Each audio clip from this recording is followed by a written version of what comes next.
And hello, everyone. Welcome. Thanks for joining us. This is the Ukrainian Conflict, a historical and contemporary analysis. My name is Robert. This program is being recorded. It'll be on our YouTube channel. I'll email out the link if you have to drop off early or if you want to listen to it again. So we'll email out the link for it. It won't be posted, though, probably until Monday because we have a full schedule of events between now and Sunday evening. So look for that on Monday. And this program is being presented by, this is a joint effort of different groups and individuals working together to put this together on such short notice, and special thanks to all of our panelists that are going to be joining us. But this is a joint program hosted by History, mostly ancient discussions, Washington, D.C. history and culture, Baltimore history and culture, New York history and culture, and London history and culture, and a few other miscellaneous groups. So thanks so much for joining us. My name is Robert Kellerman. I'll be one of your co-hosts. I'm going to be joined by several other individuals, in particular my good friends Richard and Zach, and I'll let them introduce themselves. Just a little bit about me. I'm a big history buff, and I'm currently joining you from Austin, Texas. I split my time between Austin, Texas, and Washington, D.C. And with that, Zach, you want to introduce yourself?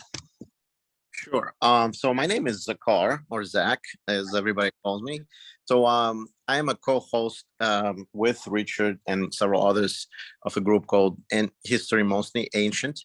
And we basically started an in-person events. And then after the COVID happened, we started doing the Zoom events, and we mostly talk about ancient stuff, but we do modern stuff and medieval stuff. For example, Richard has his program he does on Tuesdays and Thursdays. Now he's starting on Thursdays. He's talking about medieval Middle East, particularly like this Thursday, going to be talking about Napoleon, and so please join if you want to listen to that one. We do have also a presentation on Qing Dynasty, which is the first emperor and the warring states. We're going to talk about China, and then Sergio has granted us an opportunity to also do an in-person events.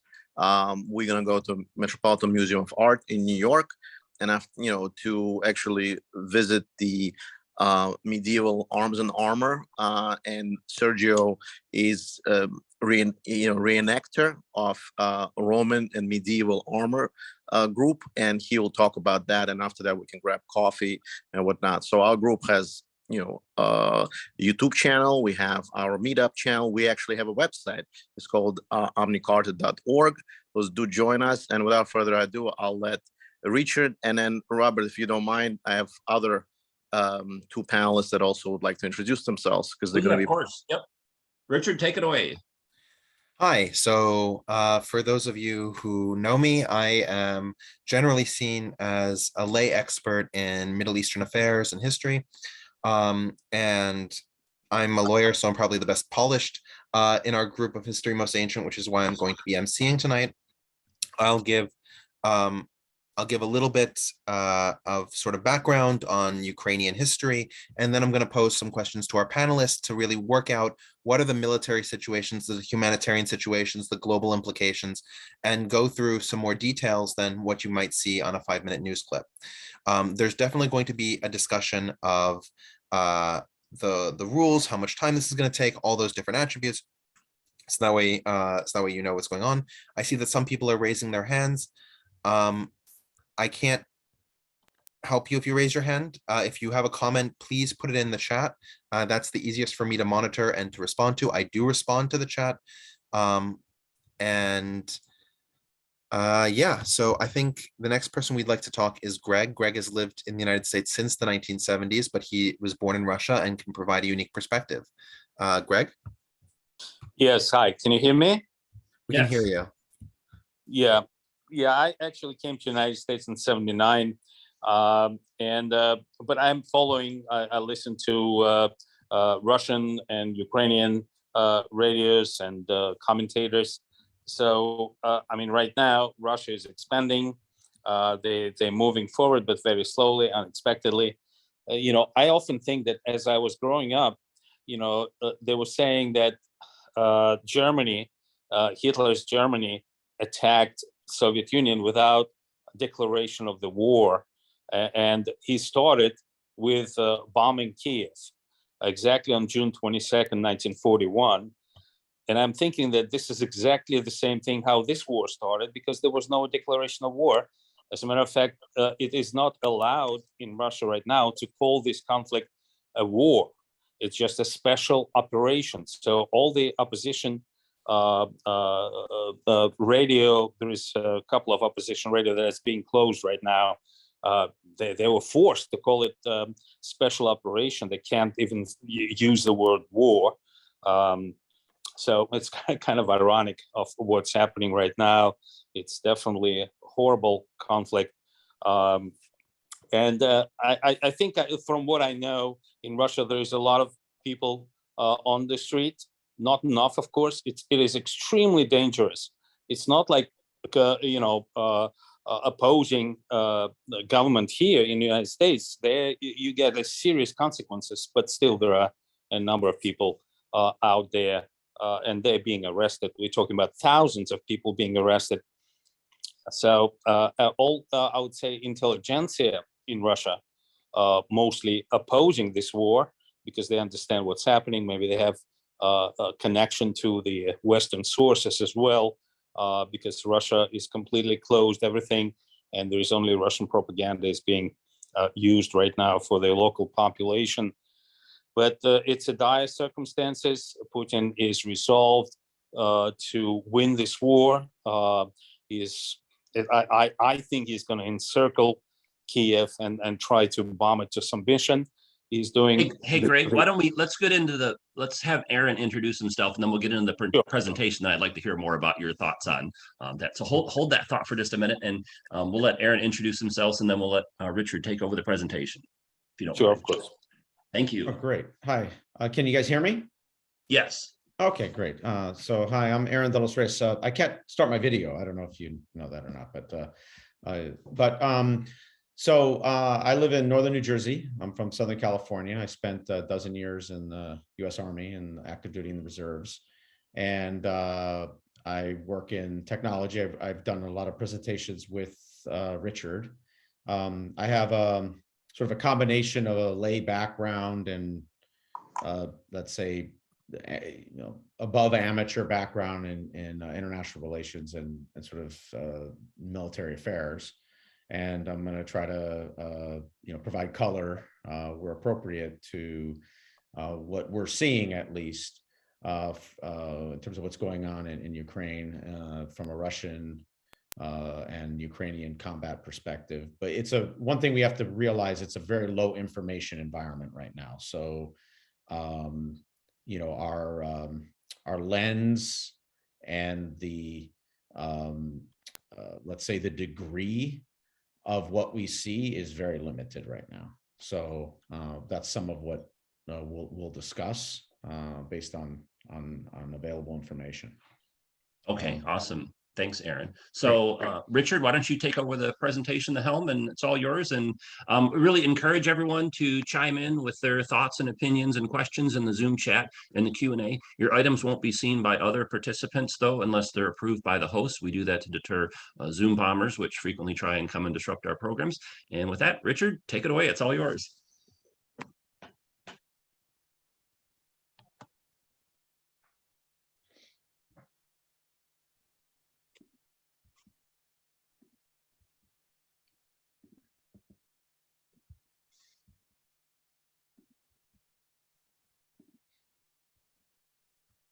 Richard, while you're pulling that up, there were a couple questions. How long will the program run today? I'm here as long as we're having a interesting discussion, but what was the schedule wise at your end, were you thinking?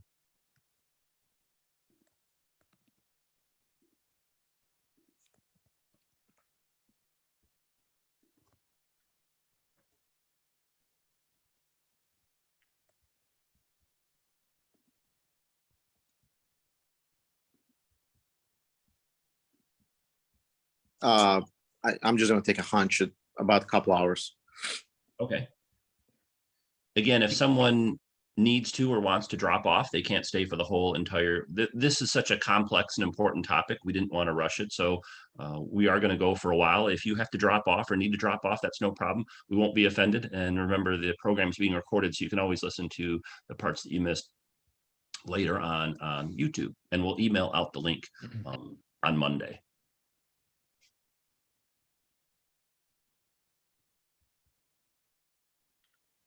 We can't hear you, Richard. So if you're Yeah, he talking- was muted. I just unmuted him. I'm not sure Okay. what's going Okay. There Okay, we go. sorry about that. So can you hear me now? There you go. Oh yeah, we Good. can hear you now, loud Yeah. and clear. see Verizon you. commercial. So this is not an academic presentation. I myself, Greg, Aaron, Zach, we're all not academics, and we're going to give this as a discussion on the issue. So there's going to be a really great opportunity, especially after we do a lot of the history, to really dig into some of the questions.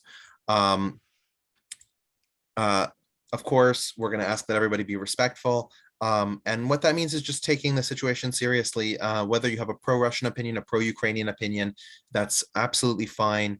We're not here to change your mind on how these things are, only to explain and deepen the situation as it is. And I love interactivity. For those of you who've seen my presentation before, I do read the chat. Please put your comments in the chat. Do not ask in the Q&A, because it becomes very difficult for me to clear it. But if you ask your comments in the chat, I will read them. I will talk about them, and I will bring them up, especially when we get to the latter part and we have our discussion with our panelists. And Richard, let me just interject. So we don't expect when the program is over with, everyone will have the exact same thoughts and opinions on this topic, because even your hosts that are here today, when we had our pre-meeting We don't share the same opinion. ago, we were even disagreeing on some of these topics. So I guess my thought is we're going to present information as factual as possible, and then kind of let you draw your own conclusions from there. Also, do not raise your hands. I can't do anything about that. If you have a comment that you want to add, please put the comment in.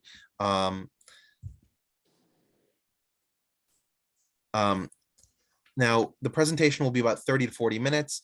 Some of the other commentators might add a bit of color here or there on some of the points, but we're going to try and move through the presentation part relatively quickly. In terms of what happens afterwards, I budgeted approximately 2 hours. So that gets us to about 7 p.m. New York time. That's sort of when we'll sort of cut it off. But I'm sure that, as we've said before, you want to come in, go out, leave, do whatever you want. You want to buy groceries with this in the background. Everything is fine. There's more than enough people to make this meeting worthwhile. If a few people decide to leave. Now, again, as Rob pointed out, this is going to be recorded. You can watch it later. All the rest of it. All right. So I've got a few questions before I start. The first is it's sort of a response to Greg's question of, and it's basically, are there any outlets for Russian people to learn the truth? Russian internet isn't highly censored. In the same way that, for example, the Chinese have the Great Firewall. So Russians who are able to understand English, for example, or able to understand Ukrainian or other languages, can often go on YouTube and find other things, or they use a VPN and they go to other sites.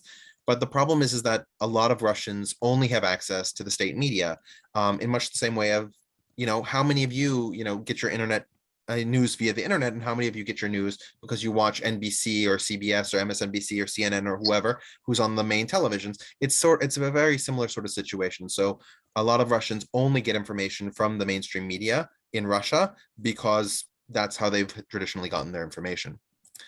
I have some comments about how how in World War II the first invasion was of Minsk, not of Kiev.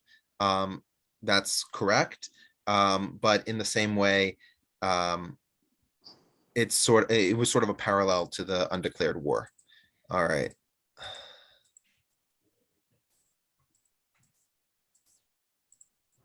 And Richard, you want me to start with this? yeah, no. I know, I've got it. I was just trying to figure out what the other questions were. Okay, so now, in the beginning, we have the Slavs, and the Slavs sort of divide into three different groups, right? You have the Western Slavs, the Southern Slavs, and the Eastern Slavs. And the Western Slavs are Poles, Czechs, Slovaks. You can sort of see on the map on the right-hand side that these groups sort of go together.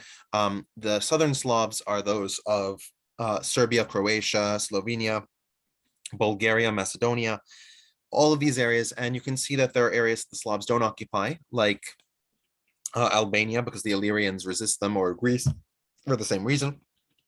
Now, we can ignore the Western and the Southern Slavs for the most part in this story, because both the Russians and the Ukrainians are from the Eastern Slavic group, and they tend to be throughout the territories of what is now the former Soviet Union, right?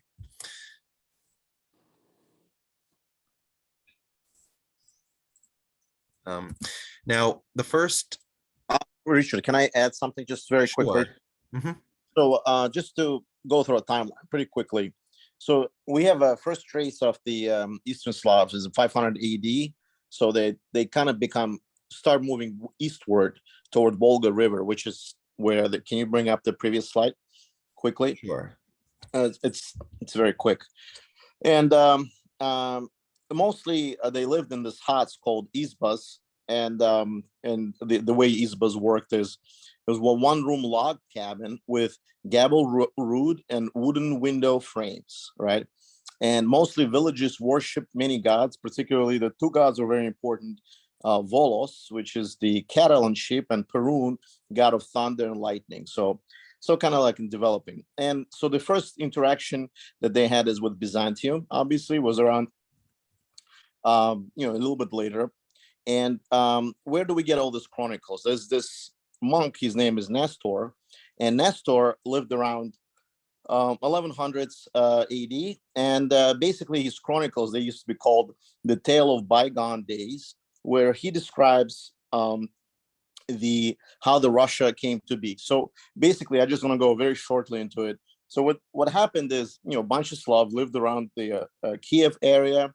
And according to Nestor, the Slavs were so discombobulated that they wanted to invite somebody that's called Varangians, which is it's basically a tribe of the Vikings, right? Or they come from a noble. Exactly. And you can see the Vikings on the right hand side here on the map.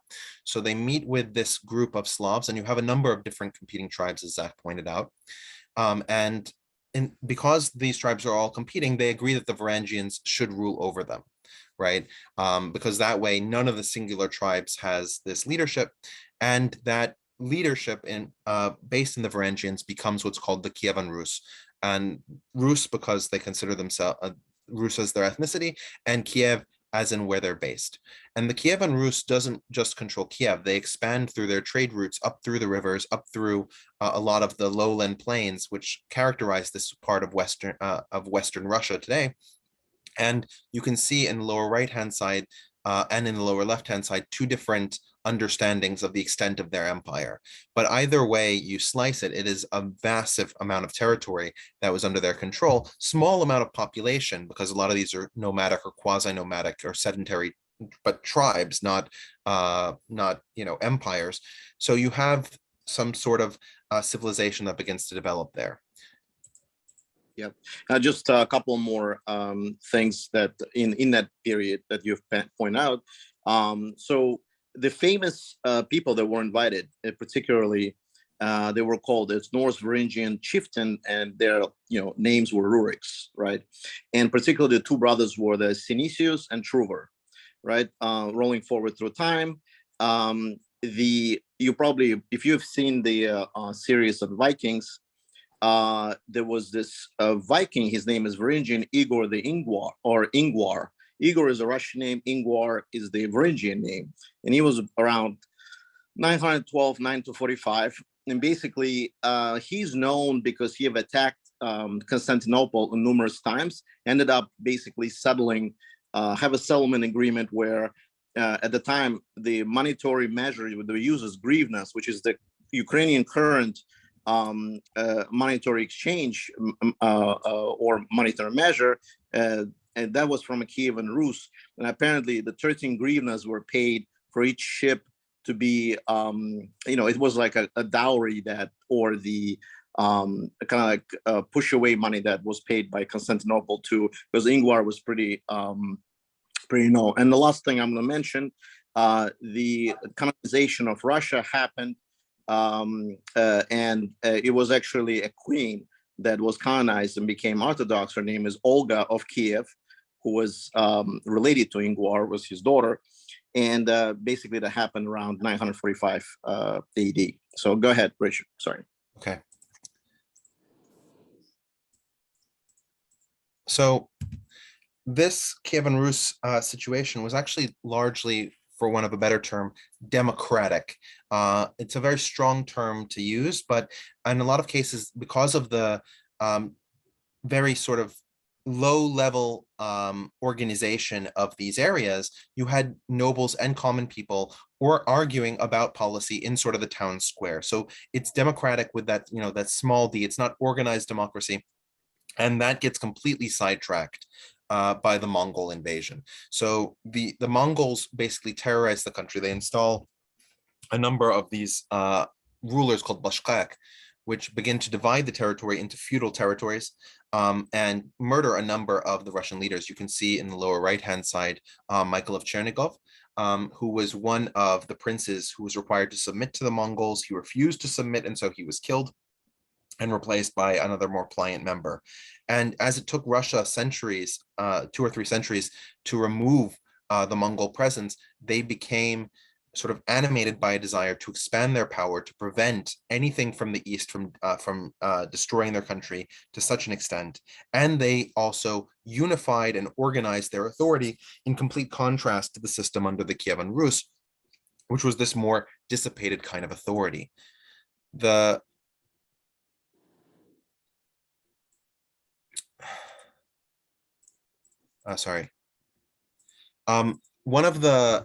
One of the main issues is that Russia now had all this territory to expand from. Now, somebody's asking where the Mongols came from. The Mongols came from Mongolia. They came all the way across the steppe, and that was part of the expansion of Genghis Khan and his successors. I have a question of what is the relationship of Olga to Saint Prince Vladimir of Kiev? Greg responded that I think she was his mother.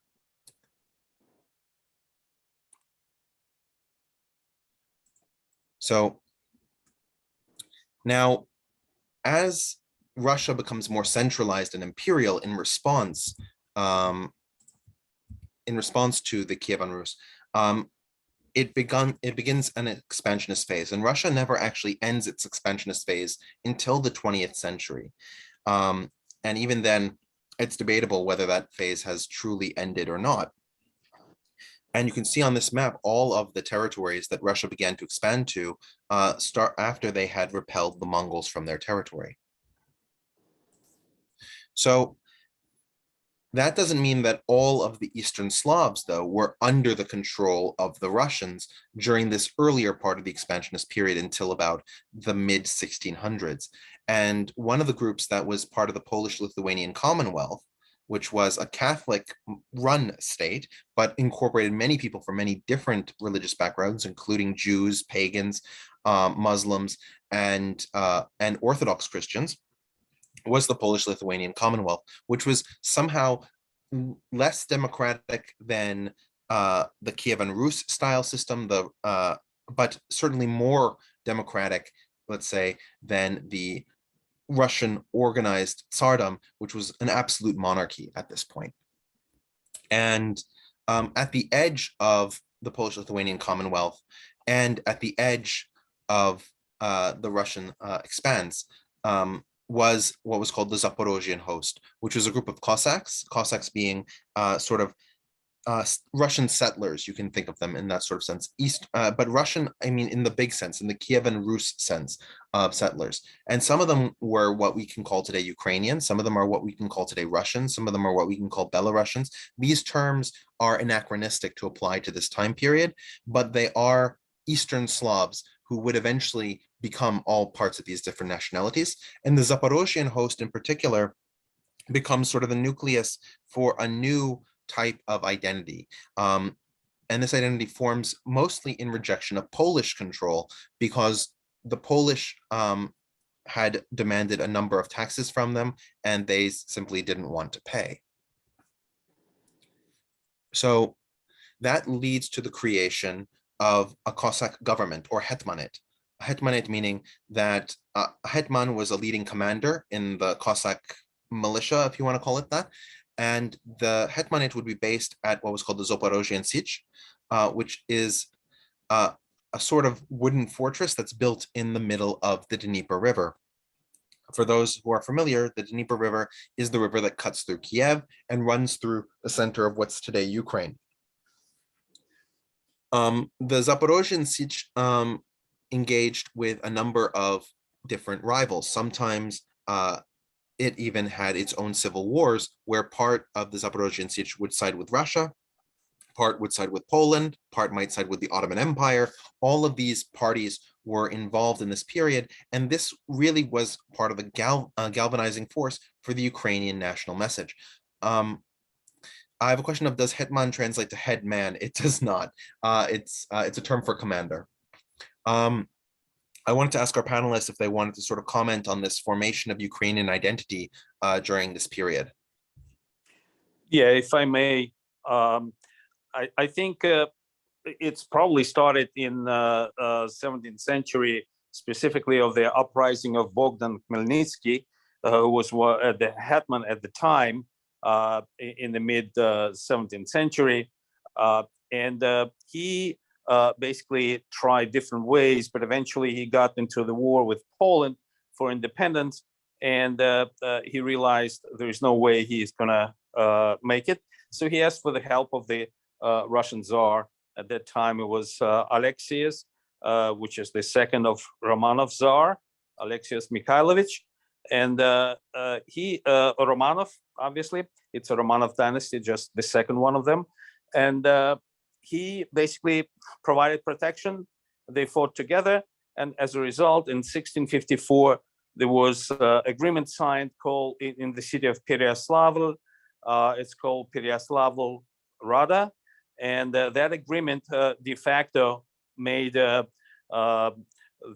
Bogdan Khmelnytsky and all the Zaporozhian Sich part of Russia under Russian first protectorate, and eventually it became just part of Russia. And that's really how it's all united. That's the unification of Russia and Ukraine. And probably you could bring the Ukrainian identity probably started from there. Like that's where people started to become aware that there is such a group of people that call themselves Ukrainians.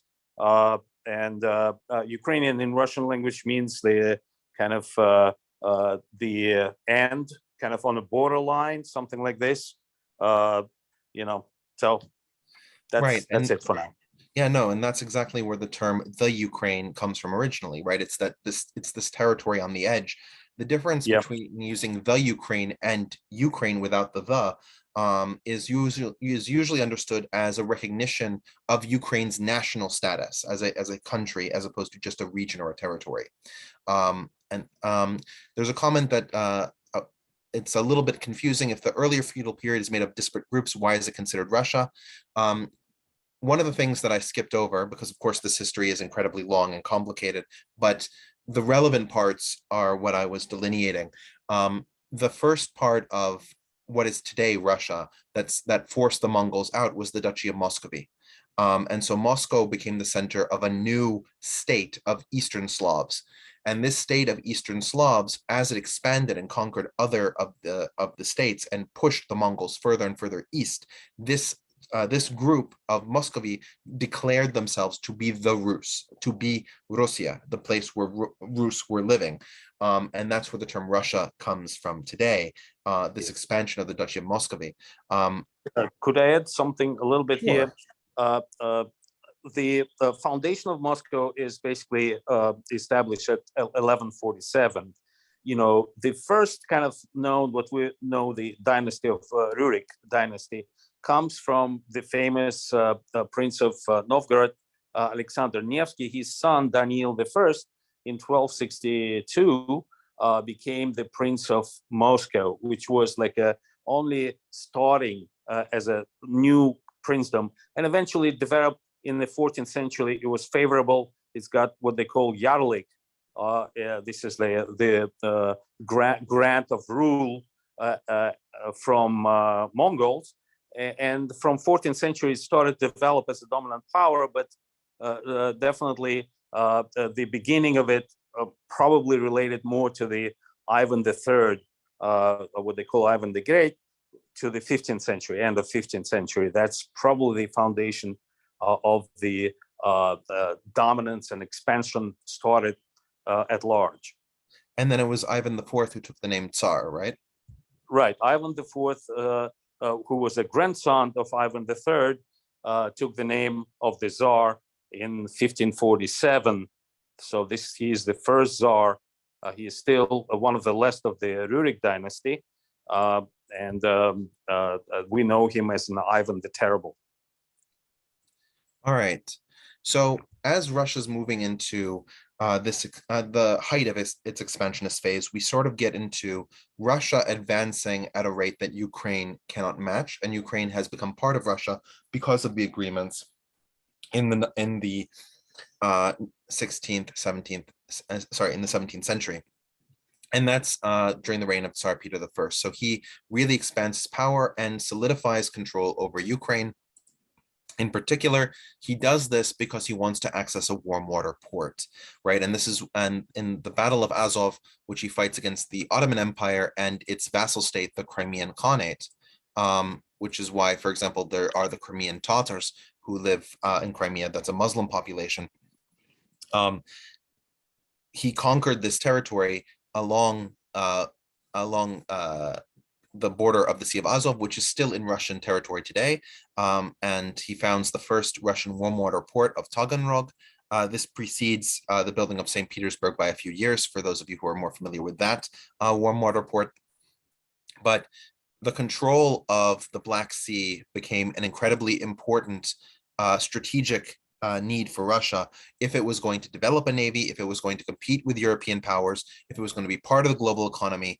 Russia, under Peter the Great, before this, was a landlocked country with the exception of Arctic Ocean ports, which are frozen for most of the year. So they needed access to the rest of Europe beyond just rivers. And when the Russians conquered this part of what is today Ukraine from the Ottomans and from their vassals, like the Nogai Horde, like the Crimean Khanate, they began to settle it with a number of their own people. And you can see even today that the populations in these regions reflect this Russian settlement. Ethnic Russians make up over 30% in most areas along the border with the Black Sea and that connect to Russia. You can also see, if you compare it to the map on the right-hand side, the area with 32% is the easternmost portion of Zaporozhye, which is that area in the sort of orange borders, right? That's the borders of the Zaporozhian Siege. And you can see that the majority of Ukraine in the northwest area that was not taken by Russia is still majority Ukrainian.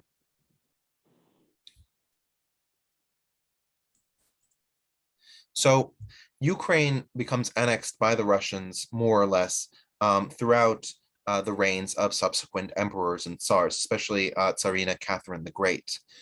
And Ukraine becomes, like all the other Russian territories that she annexed, part of the Greater Tsardom. You have Russians moving into Ukraine, especially because Ukraine is an area that can grow a lot of wheat. It becomes a breadbasket that sustains a large part of Russia. But in World War I, the Russians pull out of World War I because of the Communist Revolution. And Lenin and his emissaries signed what is called the Treaty of Brest-Litovsk, which ceded a significant amount of former Russian territory.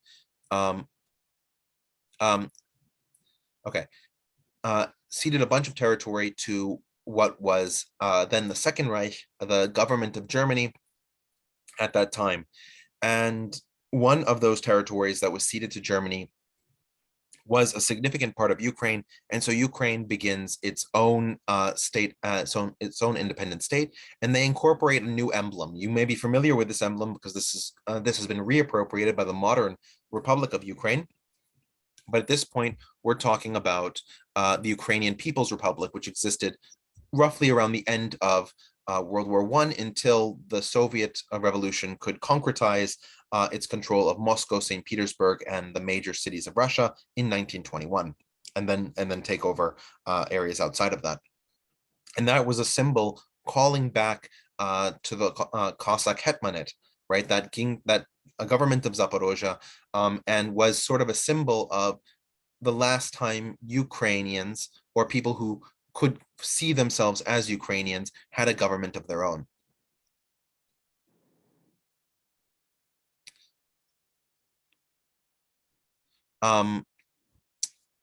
Do any of the panelists want to add something to this sort of first moment of Ukrainian nationhood? Let me see.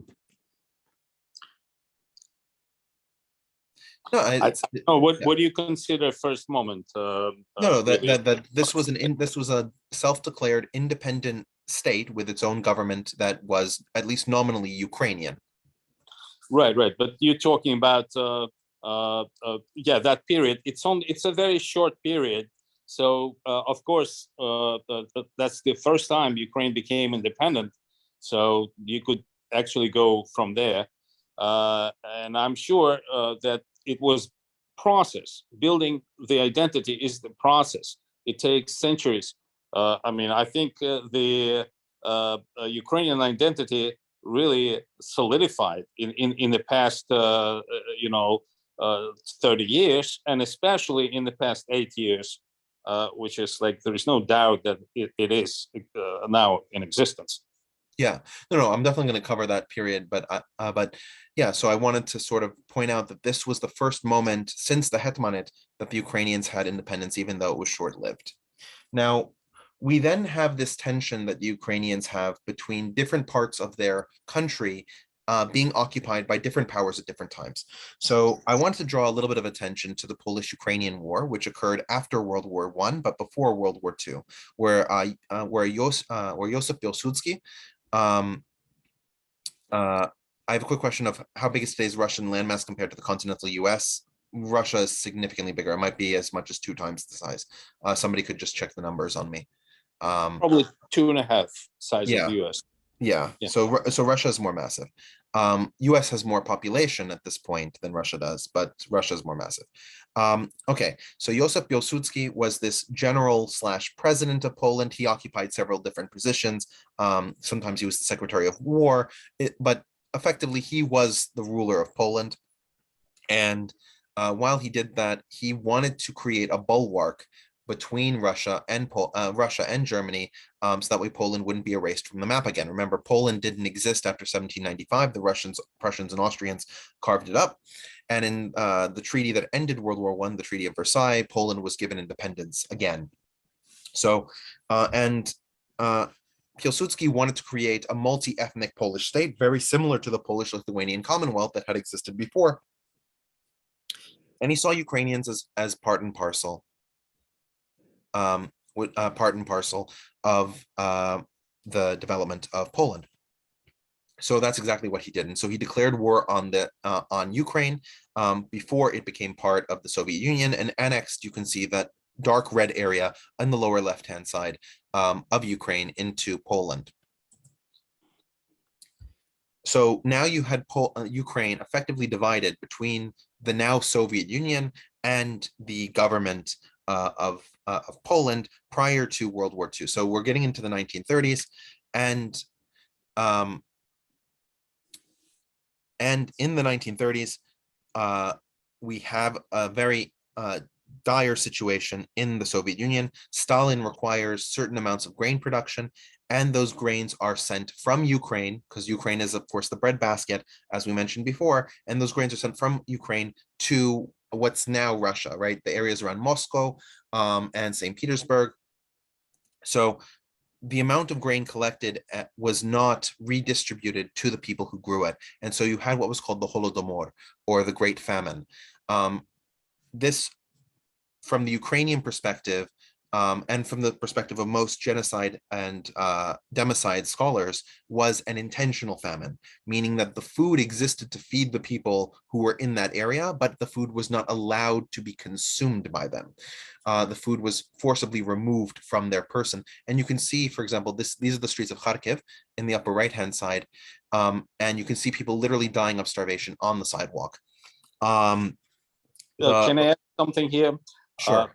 The reason why this all happened is because Stalin, at some point at the end of 1929, stopped the new economic policy that Lenin introduced and started the process called collectivization. That's where he started to create collective farms, and that was grossly ineffective. And the reason why this hunger was all over started is because of that, because the whole agriculture was disrupted by this kind of structural changes. And whether it's intentional or not, it's contested. Certainly, there are two sides to the story. So hard to say. Probably was. I don't know. It is contested. I don't want to take sides here. But the result is that it was almost like the millions of people died, and the Russians, the Russian population was they were populating. They were the Russian ethnic groups started to move into these Ukrainian areas, and they populated the eastern Ukraine. Yeah, I would make the one caveat, this might be a point where we disagree, is that even though the collectivization led to a number of food shortages, relatively speaking, compared to pre-collectivization production, along with the dekulakization policies, I believe that there was actually enough grain in Ukraine to feed the Ukrainians. The problem is that the Ukrainians weren't allowed to access it because the Soviet authorities prevented them effectively from getting the grain. They used military force to prevent Ukrainians from accessing the grain. But if you look on the map on the left-hand side, you can see the areas where the highest numbers of Ukrainians died. If you look in the areas that are the most black, you can see the city of Kiev. For those of you who can't read Russian, sorry, this is Ukrainian. For those of you who can't read Ukrainian, Kiev is the one that starts with a K. You can also see the city of Poltava, Cherkasy. Cherkasy. These are all major Ukrainian cities today. And so this was deeply destructive to the Ukrainian population and helped to create a sense of Ukrainian difference from Russia, especially when you take into account the Ukrainian perspective that this was a genocide done to Ukrainians, which, as Greg points out, is not the Russian perspective on this event.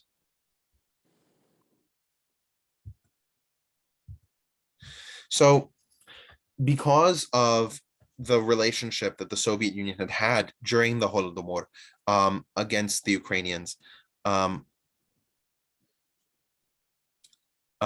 because of this view, the Ukrainians were in a very strange position when World War II happened, which is that they were naturally inclined to be aligned with the Nazis to a certain degree because the Nazis were coming to remove the Soviet government that they felt had abused them. And so you had some leaders from the Ukrainian side, especially Stepan Bandera, who allied with the Nazis against the Soviets in an attempt to create an independent or quasi-independent Ukraine under Axis control. And so you have a number of these heroes like Bandera, like Stretsko, who were pro-Nazi sympathizers.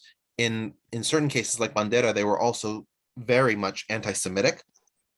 And there is a certain degree, especially in the westernmost parts of Ukraine, which had been under Polish control, those parts that did not suffer the Holodomor and were generally wanting to save their fellow Ukrainians who were under Soviet control, there's much more favor towards these sort of heroes, rebranding them today as Ukrainian nationalists.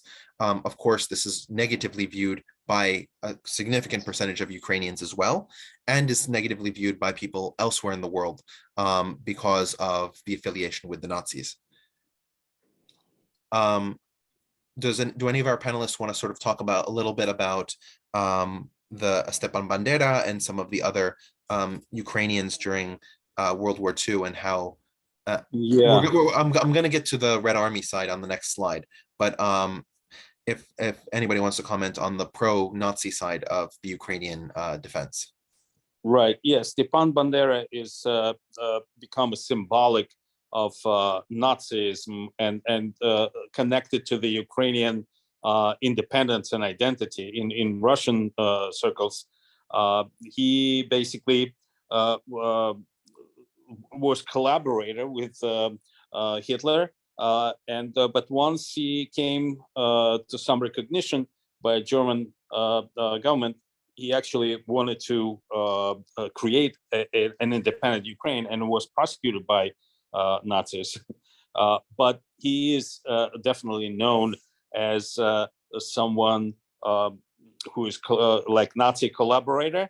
And right now, the word Bandera or people who follow him, there are people right wing who follow him. They're equated to Nazis, and that's what Putin is referring to all the time. Yeah. I want to add something. Sorry, I just want to quickly respond. I'll let you talk, Zach. There's a question about how early in the Nazi period did the pro-Nazi Ukrainians ally with them. That would have been in 1941 when the Soviet Union was invaded, and there's a question about whether Nazi brutality ended up negating sympathies. Most Ukrainians who are sympathetic with this, and there is a significant minority who are not sympathetic to the Nazi Germans. They're sympathetic to these Ukrainian leaders who happen to be aligned with the Nazi Germans. So there's not really a lot of positivity in Ukraine today for the Nazis writ large. Zach?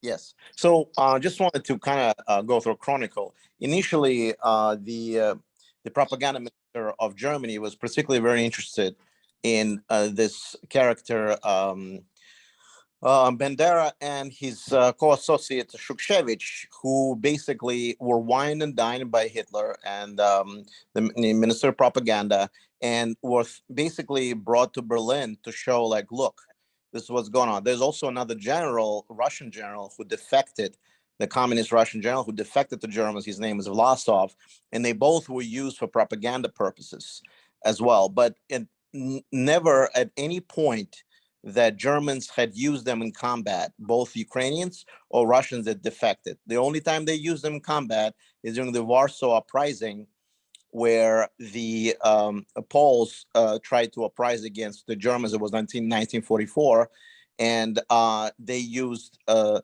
Ukrainian and Russian collaborators against the Poles. But in fact, he's considered to be independent because he did want to see Ukraine independent. He was lied to by Hitler, but he was anti-Semitic, and he was also anti-Polish as well. That's what I just wanted to say. That's absolutely right. All right. We also have to notice the contrary, which is that 4.5 million Ukrainians became part of the Red Army during World War II. That supremely dwarfs by about an order of magnitude the amount of Ukrainians involved in Stepan Bandera and Strelsko and Shushevich, all of those Nazi collaborators sides. And there are one of the things about the Red Army is that it was not ethnically divided for the most part. There are certain segments that were, like the first Ukrainian front, the second, third, and fourth Ukrainian fronts. Now, those groups were delineated as Ukrainians, but most Ukrainians were part of Red Army divisions that were ethnically mixed. And so it's sort of hard to find any symbol of those units acting. But based on records, over 900,000 Ukrainians won Soviet medals as soldiers in war for what they've done. You also have Ukrainians that fought on the Allied side outside of the Russian army.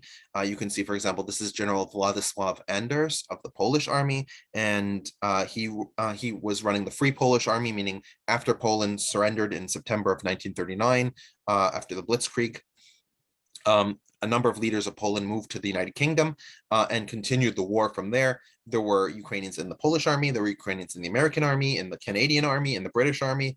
I think if you can name an army on the Allied side, even the Free French, had Ukrainians in their ranks. The Ukrainians participated on the Allied front and multiple sides. They were also involved in the partisan movement. You can see in the lower right-hand side, a village priest is receiving a medal for being a partisan in what's called the Patriotic War. That's the way, the Grand Patriotic War is the way the Russians refer to World War II. And he was receiving it for his service in fighting sort of a guerrilla campaign. That's what the partisans were doing. They were plainclothes fighters in a guerrilla style war, fighting against the Nazi Germans. And he's getting rewarded for it. We also have Ukrainians commemorating sites of massacre. So for example, on the left-hand side, the lower left-hand side, you see Babyn Yar. Babyn Yar was the single deadliest day for Jews in the entirety of the Holocaust. Over 33,000 over 33,000 Jews were shot to death there in one day. During the Soviet period, it was recognized as a site where Soviet citizens had died, but it wasn't made exclusively about Jewish suffering until Ukraine became independent. And you can see that then they began to commemorate it as a site of Jewish massacre and death. You can see Volodymyr Zelensky in sort of a small picture providing an offering at the memorial to those dead Jews. Most Ukrainian presidents have done similar in sort of an attempt to create rapprochement with the Jewish community. I have a question that whether the Ukrainians were involved in the final solution. They were not involved in the final solution. People like Stepan Bandera were certainly opposed to Jews living in Ukraine. They were less concerned about Jews worldwide than I think the Nazis were. Does anybody want to give a comment on the Soviet side of World War II from our panel? Yeah, I just wanted to make a comment that final solution, that's probably referred to Jews, but we have to understand that according to Hitler's race theory, the Slavs, which Ukrainians were also part of, were also subject to extermination, just not, Not immediate. after the Jews. I mean, so this is this is, and the Soviet side is basically, I have to say that even though there were some Ukrainians fought on the Nazi side, there were some collaborators. The majority of Ukrainians fought on the Soviet side against Germans, were part of the Soviet army, and actually had an extensive and very effective partisan campaign, or what they call guerrilla war. That's in the beginning was not even directed from Russia. It was like national movement against Germans, and eventually later on, as Russians started to advance, they took control of it. So that's we have to really look at this way. It's not like Ukrainians are pro-Nazi. The majority of them are against Nazi. It's only the extreme part. And I just want to say that in Russia right now, a lot of people being brainwashed that the Ukrainians are being controlled by Nazi elements, Banderovцы, what they call them. But this is not true. As a matter of fact, in the ruling party, before Maidan, it was 10% of them in their ruling. But I'm talking about the what they Rada, or what they call like a Senate. Now it's only 2 or 3%, so it's an insignificant amount, but it's being misrepresented. Yeah, I just wanted to respond to something in the comments before I move forward. In Russia, there were a number of, in the Soviet Union, people were designated by nationality. That was something that was written in your passport. That was something that was an identity marker. And so Jew was an identity, was one of these nationalities, along with Ukrainian, along with Russian, along with Tatar, along with Chechen. There were over 100 different nationalities within the Soviet Union. And so Jews were not Ukrainians until Ukraine became a modern country post-Soviet fall, and then people received Ukrainian citizenship, and then these national distinctions that had existed within the Soviet Union became a sort of different discussion. Now, once World War II had ended, Ukraine was subject to the same kind of Soviet repression that had existed elsewhere. You had deportations to the gulags, you had a security state, you had large-scale industrialization, which led to general degrees of unhappiness and life alteration. And that sort of followed through the entirety of the latter Soviet period. One thing that's worth mentioning that changed during the post-World War II Soviet period is that Crimea was attached to Ukraine in 1954 by Khrushchev because Crimea is a peninsula that juts out of Ukraine. So from a logistical standpoint and from a water standpoint, we'll discuss that a little bit later, it makes sense to add Crimea to Ukraine. And of course, as this was all within the Soviet sphere, it made perfect sense to just change the organization. Another point that we should make is if we look at the territorial evolution of Ukraine, you can see on the western side those areas in yellow, pink, and brown. Those are areas that were not formally part of the Soviet Union before World War II. They became part of the Soviet Union after World War II and were adjoined to Ukraine. Now, the majority of the populations in those regions, with the possible exception of the brown regions, were Ukrainian ethnically, but because they had not been in the Soviet Union, right, they had been part of Poland, they had been part of Czechoslovakia, they'd been part of other states. They had a very different experience prior to World War II, and that follows through with those areas being a little bit more nationalistic than the areas in the rest of formerly Soviet Ukraine. Yeah, I just wanted to say that this is kind of a major split in mentalities, because those territories that were acquired by Soviet Union as a part of agreement with Hitler, and then eventually after the war, they did not spend all the spirit from between the revolution and World War II. They didn't spend it within Soviet Union, so they had formed somewhat separate mentality, and they probably much more for Ukrainian independence than the rest of the country. But right now, it's right now everybody in Ukraine, probably majority of population in Ukraine, I can't say everyone, probably for Ukrainian independence from Russia. So when Ukraine became independent, we had a number of, so the Soviet Union broke up, and it's a very complex process about how that happened, but the simplistic answer is that there was a committee meeting between the heads of the various constituent republics, and from that meeting, the constituent republics decided that they would remove the ruler of the Supreme Soviet, the one who would unite all of the 15 constituent republics, and therefore all the leaders of the constituent republics would effectively become their own national governments. And that's what happened. So Ukraine came under the rule of the former Soviet governor of Ukraine, of the Soviet Socialist Republic of Ukraine.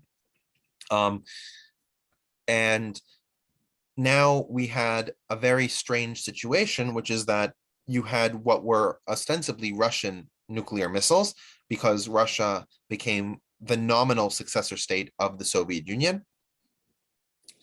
And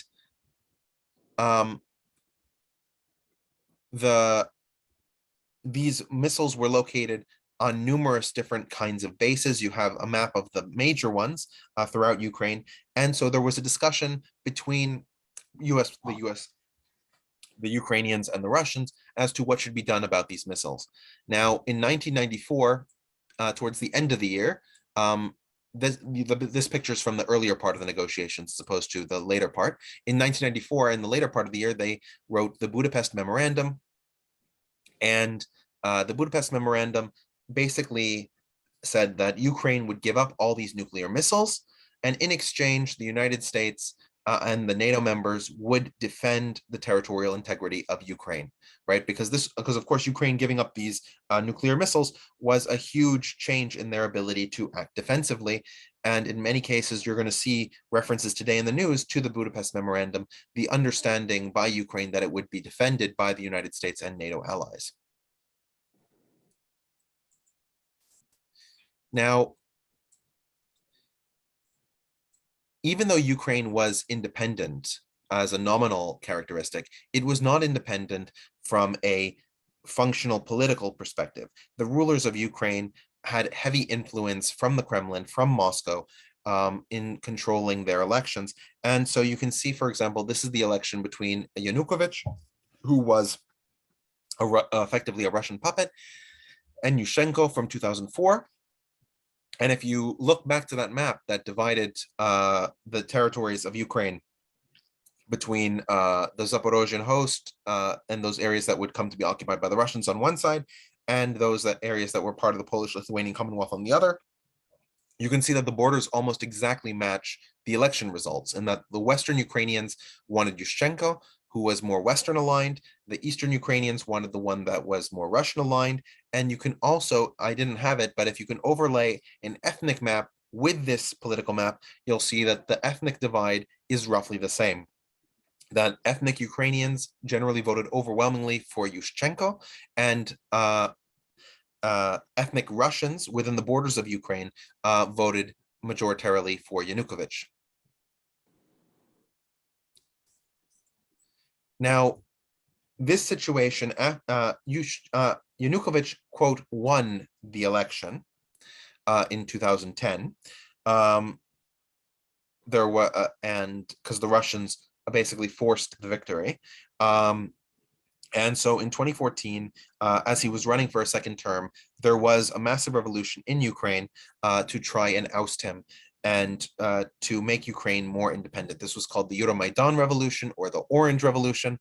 And so when Putin talks about pre-revolution Ukraine, he's referring to the Ukraine that existed under Yanukovych, when it was still aligned with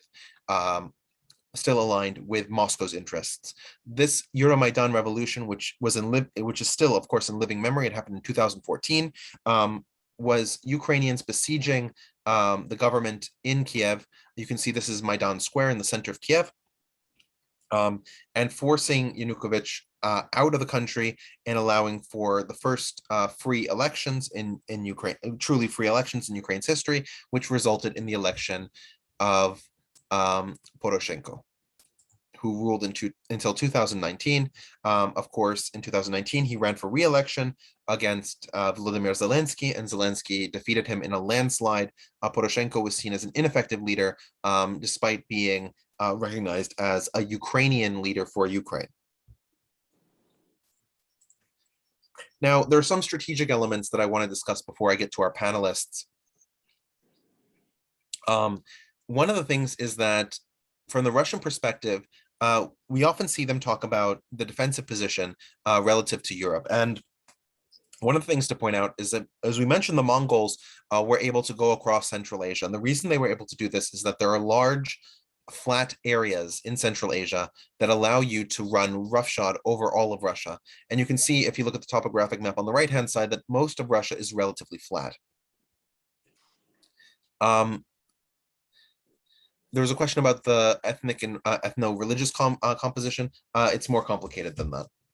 But if you look at this map from a defensive position, what Russia has tried to do historically is push the border as close as it can to what is Germany, so that way it can narrow that gap, narrow the amount of flat land that it has to defend. And that was why at the height of the Cold War, it turned Poland and East Germany into satellite states, because the East German border is far easier to maintain than a border stretching 2,000 kilometers around the edge of Ukraine.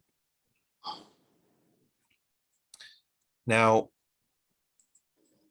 you also see that as NATO expanded, and there were some promises given auditorily, nothing was signed by the United States that NATO would not expand.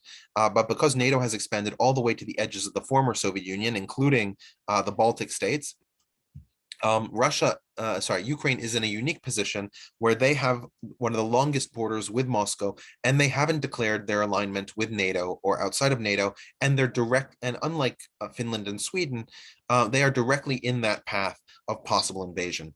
So the Russian Federation was organized the CSTO, which was a counter organization to NATO. Kazakhstan is a member, Armenia is a member, Belarus is a member, along with Russia. And Ukraine has historically been neutral with regards to NATO involvement and with CSTO involvement.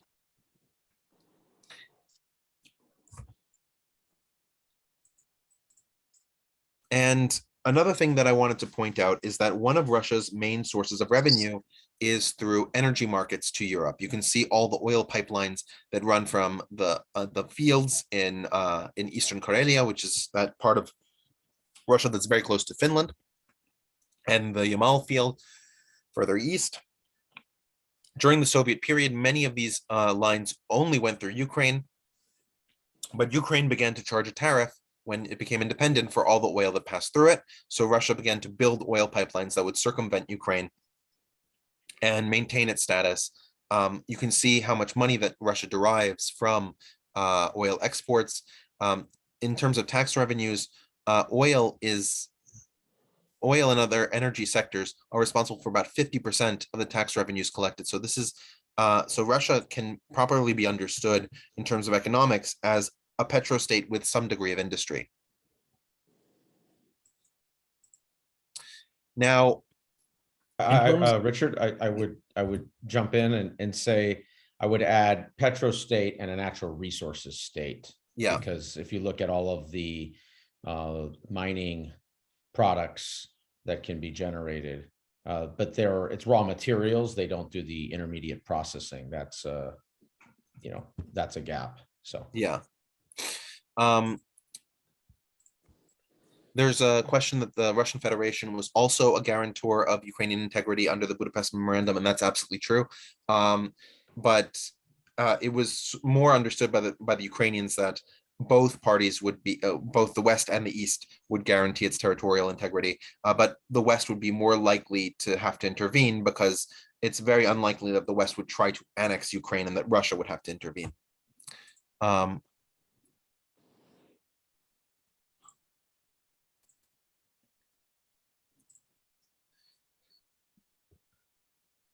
Okay. There's a question on the Savaki corridor. I don't know if we want to take that or we want to just if you want to go to it, yeah. Yeah, so it's a corridor. It's roughly 65 kilometers wide. It's a strip of territory linking Poland and Lithuania, and it's basically it always has been NATO's most vulnerable choke point along the whole eastern flank. So if you think of the eastern flank,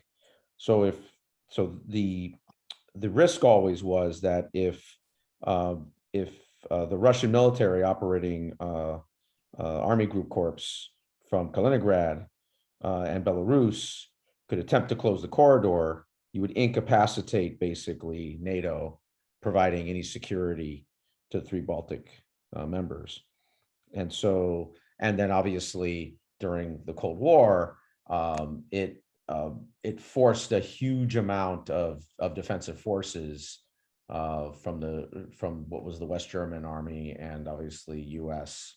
Army for the most part. There was some French and Poles, and I mean some French and UK members also that would rotate in and out of there. But that was always a sort of a fundamental critical defensive issue. Yeah, exactly. So now the thing is that Ukraine also has natural resources of its own. It has known oil and gas deposits in both its easternmost region, very close to Kharkiv, and its western region. It also has oil deposits in the Black Sea. Most of these have not been properly extracted at this point. There was investment that was starting in 2012 that became halted in 2014. It's sort of gotten back to fits and starts, but this could provide an alternative for Europeans who don't want to buy Russian gas and oil, which is currently floating their economy. Now, we had mentioned the water problem in Crimea. Crimea is effectively a salt flat. So it doesn't actually have a lot of water on its own. And so during the Ukrainian period, which is why, again, Khrushchev assigned Crimea to Ukraine, the Ukrainians built what was called the North Crimean Canal. You can see it on the right-hand side in its current dried out state. And the Ukrainians blockaded when the Russians took Crimea in 2014, They blockaded the canal so that the water that would normally flow through it from the Dnieper River couldn't reach Crimea. And at the point of the Russian invasion, there were record low amounts of water in Crimea. It was actually being rationed by the Russian government there, and the reservoir was at 7% capacity. Now, in the invasion of Kherson, which occurred 2 or 3 days ago, the Russians actually blew up the dam that the Ukrainians had built, and so water is beginning to reach Crimea again. And this is sort of a map of prior to the invasion. You can see that there were Russian troops placed in Crimea and in the Donbas. That's because the 2014 and 2019 Russian invasions of those regions, or Russian support of separatists in those regions, depending on your perspective. And the Russian government began to mobilize about 200,000 soldiers around Ukraine, some of them in sovereign Russian territory, some of them in sovereign Belarusian territory. And the Belarusian leader, Alexander Lukashenko, is on very good terms with Putin, which is why he permitted that to occur. And of course, you have Vladimir Zelensky from his famous address to the Russian people, telling them that he doesn't want war one day before hostilities began. And people wanted to sort of understand a little bit about Vladimir Zelensky's career. So he was a comedian actor. He's also a Jew. And so far, that's seen as completely natural and normal. I haven't seen any propaganda against him. In fact, some of the Ukrainian nationalist groups that even tend to be more pro-Nazi haven't really said anything against Zelensky as a person for being a Jew. Which should show you how integrated they are to this extent in modern Ukrainian society. In his TV show called Servant to the People, he was a commoner who accidentally gets elected to the office of president and begins to deal with corruption. And in reality, in 2019, with 74% of the vote, he was accidentally elected as president and began to try and deal with corruption. So life imitating art in a very serious way. Of course, you can also see him giving his famous quote, "The fight is here. I need ammunition, not a ride," to the US president, because he had been offered an airlift out of Kiev when the siege began on February the 24th. And one thing that I also wanted to mention before we turn it over to the panelists for a really sort of in-depth discussion going over some of the questions is that we also see Nazism and expansionism within the Russian frame of reference in terms of their external policies. And so you have Alexander Dugin, who is the foreign minister of Russia. He flits into different kinds of roles, but he's primarily Putin's ideologue when it comes to foreign development. And he has tried to incorporate fascism into Russian approaches. You can see there his what he called fascist Bolshevism, because of course Bolshevism refers to the communist leadership style that was prevalent during the Soviet period, and he's trying to align it with fascist principles. So you can see the double eagle style of the Nazis integrated with the hammer and sickle. And so it's not just the Nazis who are a little bit fascistic. We can see that, the Ukrainians who have some members who could be perceived as fascistic, we have that on the Russian side too. And Dugin had created a policy of weakening countries that wouldn't agree to be Russian allies in the post-Cold War climate by supporting breakaway regions in those countries. And you can see a map of those breakaway regions in the eastern, on the left-hand side. You can see, for example, in Ukraine, you have Donetsk and Luhansk. Those regions, of course, are Ukrainian breakaway regions from that are now pro-Russia. In Moldova, you have Transnistria, which is a breakaway region that is pro-Russia. In Georgia, the same sort of thing. You have two breakaway regions, Abkhazia and South Ossetia, that the Russians have propped up, especially with war in 2008. You have the Nagorno-Karabakh Republic, or the Artsakh Republic, as they call themselves, which is an ethnic Armenian breakaway republic in Azerbaijan, because Ukraine, Georgia, and Azerbaijan and Moldova have taken a more pro-European stance than Russia would otherwise like. We also see Russian military intervention in CSTO countries that could run the risk of going more pro-Western. For example, there was a small riot in Kazakhstan earlier this year in 2022, and Russia got all the CSTO members, including Armenia, to deploy forces in Kazakhstan. You can see these are Russian troops maintaining a checkpoint in Almaty, the economic capital of Kazakhstan. The functional capital, the political capital is Astana, but Almaty is really the center of Kazakh life and economics. So Russia is trying to maintain control over the parts of the former Soviet Union that it can through an expansionist military policy. And this is a map of the war. I'm sure as our commentators will begin to comment, this will become a useful map in order to demonstrate where the different cities are, where the Russian advances are, and what's been going on. This is an updated map from today. And so I have some pertinent questions I'm going to ask our commentators. I'm also going to ask the questions that we see in the comments. And so this begins sort of the more open part of the conversation. So I'm actually going to go with the questions in the comments first, and I'm going to leave open the answers to our commentators. So let's see.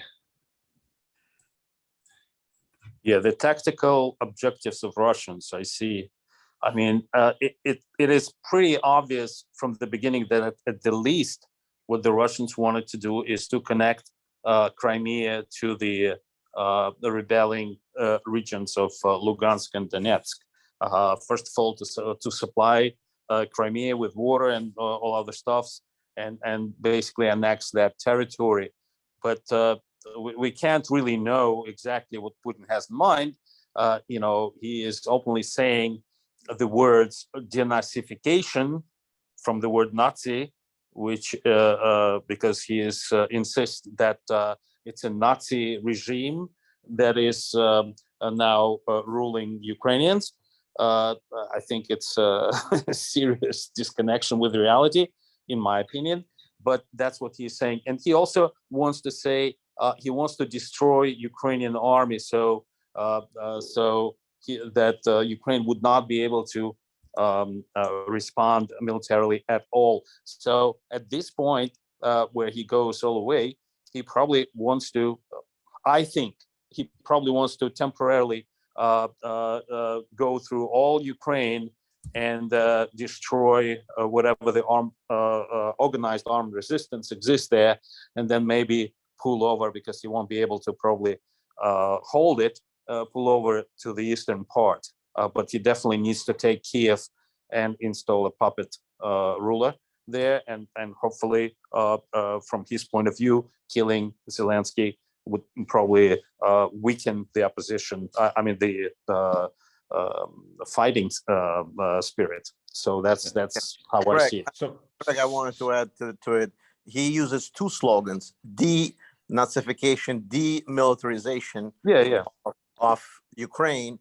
And what's the most sickening thing is he recently had employed Ramzan Kadyrov, who is his puppet in Chechnya.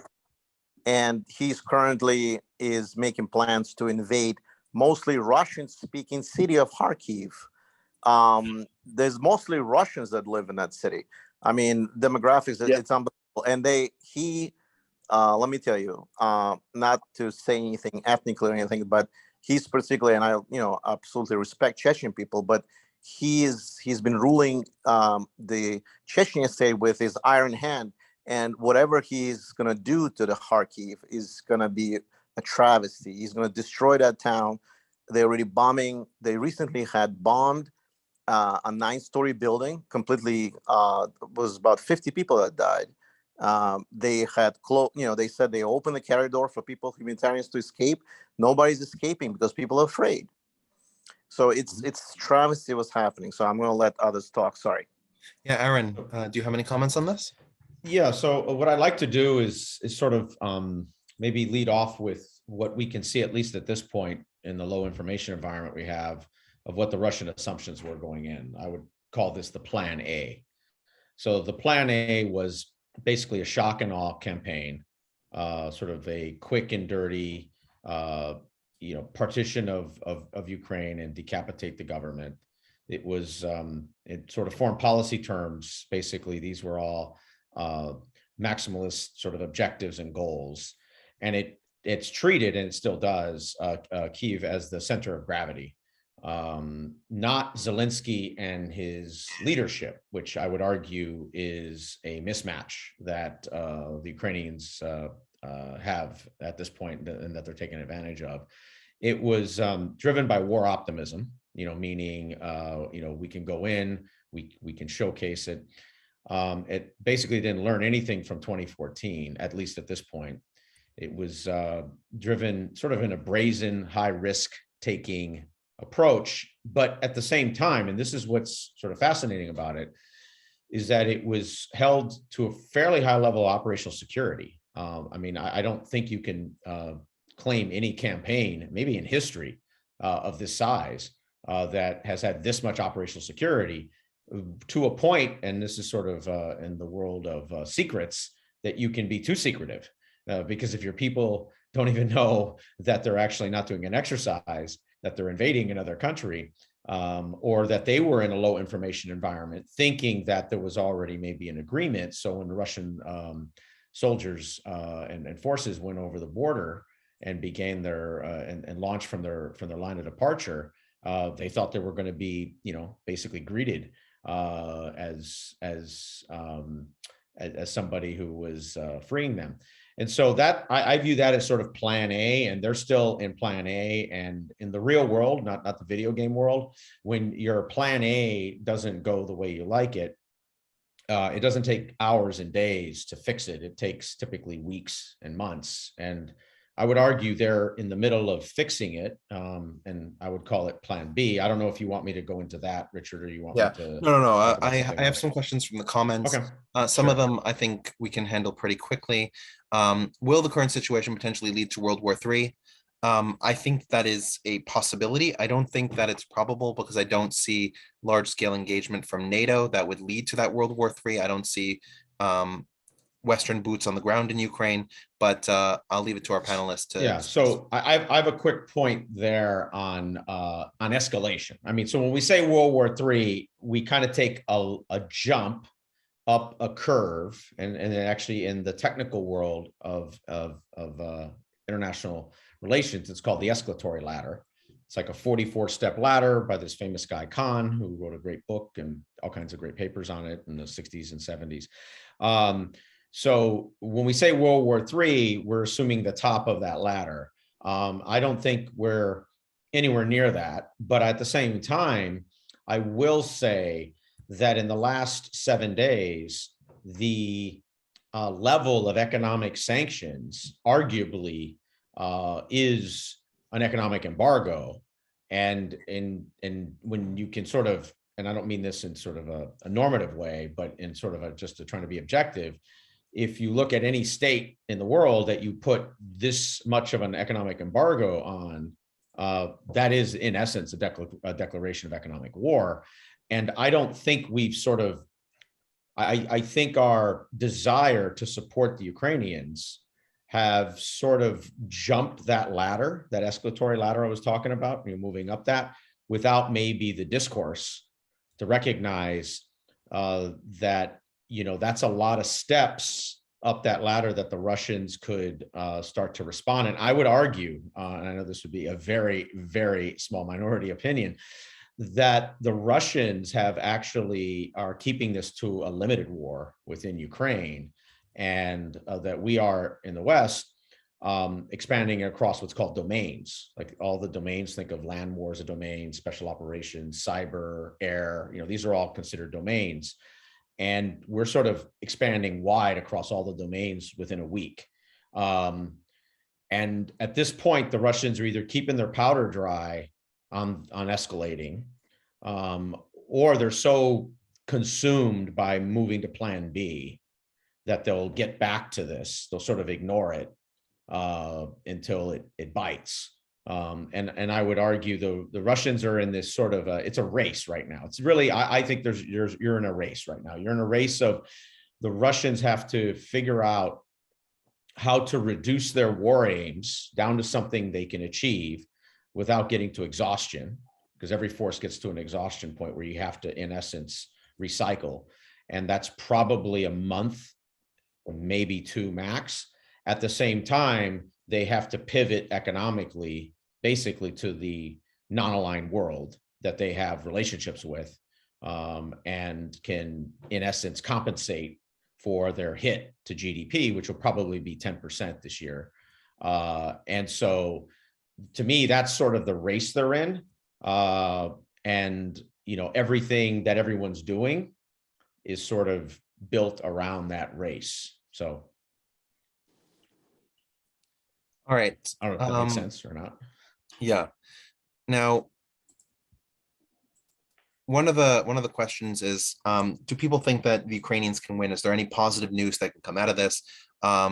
What if the Ukrainians can win? What would be some avenues for that kind of victory? I mean, look, I think the Ukrainians have they have their own race, basically, and I think their race is pretty straightforward. It's UAVs, drones. So they've been using, they built their own, it's called the Punisher. It's very low cost, you know, about 150, 200,000, 250,000 with the command center and all the munitions. And then the Turkish TB2s, which are a couple million each. They have about 20 or so of those, and they're getting, I think, another 10 or 20. And so, and then all the SA-7s, 14s, basically Stingers, Manpads, to try to have an air denial campaign or an air contesting campaign, at least at the low level. Cyber, counter cyber, all the anti-tank munitions, the anti-tank guided munitions. I think they're absolutely winning the media and information war at this point. It's not even a question. I mean, people are going to study this for, you know, a long time, at least this part of it. I think the big thing they've done is they've reorganized into these sort of small, sort of platoon, troop size, scout, recon, sniper, sort of semi-special operations teams. And then they're allowing the population and outsiders, like a Ukrainian Foreign Legion, to form like armed resistance territorial guard units. That's going to be interesting because that's a lot of untrained people, which can consume a lot of your more experienced people to try to develop them. So that's going to be a real point of friction at some point. And I think if they can, in essence, rinse and repeat around this, that's sort of their strongest defensive approach. It's not so much to win, but to have the Russians lose, to exhaust. So I think the best strategy, now I would argue, I think they are running the risk of engaging too far ahead with very limited forces. I think and this is a debate, right? There's no right answer. That right answer is going to happen in the field. I think the question is, can they lure the Russians into a maneuver war into more central Ukraine and completely exhaust their supply lines, and then just basically, you know, attack their rear lines with all these quick reaction forces I just talked about. I think that could be the pathway for, in essence, a devastating loss by the Russians if the Russians took the bait. But for the Ukrainians to do this, and this is very hard when you are in an armed sort of guerrilla campaign, you have to sort of turn that part of your brain off to say, defend everything, defend everywhere at all costs, and get a lot more strategic. And the question is, are they going to be able to do that in the next few weeks? If they did that, I think the Russians could actually be in trouble. If they didn't, then they're going to just basically fight a defense in depth. They're just going to get ground back. And I think that's, and the way the Russians are fighting, this is Grozny 1999 5.0 or 10.0. It's an order of magnitude, or 10 orders of magnitude of Grozny, and which was basically large pincer movements. You know they're coming. You just can't do anything to stop it, basically, and they're just going to throw everything at it. And you can't forget. Yeah. Oh, sorry. Yeah, no, there are a few questions. Some of these questions relate to the historical stuff, so I'll just handle them pretty quickly. Did Ukrainians consider Jews Ukrainians or Russians? I sort of touched on how Jews were a separate nationality. I heard that the KGB had extra losses when trying to hold Ukraine. Relatively speaking, that is true. Although Russia had larger KGB losses just in general, and KGB losses in the West. It costs a lot of lives to maintain a surveillance state. There's a question about what is the Pale of Settlement, and that is the area that the Jews were living in, and it corresponds to what's now Poland and Belarus. There are some parts that are in what is now Ukraine, but the Jews that were in Ukraine were primarily there because of the Polish-Lithuanian Commonwealth, not because of the Pale of Settlement. There's a question about, does the map also mirror religious position as well as an ethnic position when you're comparing the Ukrainian versus the Russian map? And that's not exactly the case, because Ukrainians used to be part of the Russian Orthodox Church. And as part of the Russian Orthodox Church, they were unified religiously. In 2019, there was a breakup of the Russian Orthodox Church in Ukraine, where the Supreme Patriarch in Constantinople recognized several of the breakaway groups in Ukraine as being a Ukrainian national church, which is very common in Orthodox circles for these kinds of churches to be created and formed. But the result of that was that some Ukrainians identify with this new church, some Ukrainians identify with the Russian church, and those delineations are harder to place on a map than what we're talking about. And finally, Aaron mentioned the term de-escalate, and somebody was asking what that means. To de-escalate a situation means to bring it closer and closer to peacetime, because when you enter a war, there are a number of steps that lead to the war actually materializing, the scale of the war actually growing.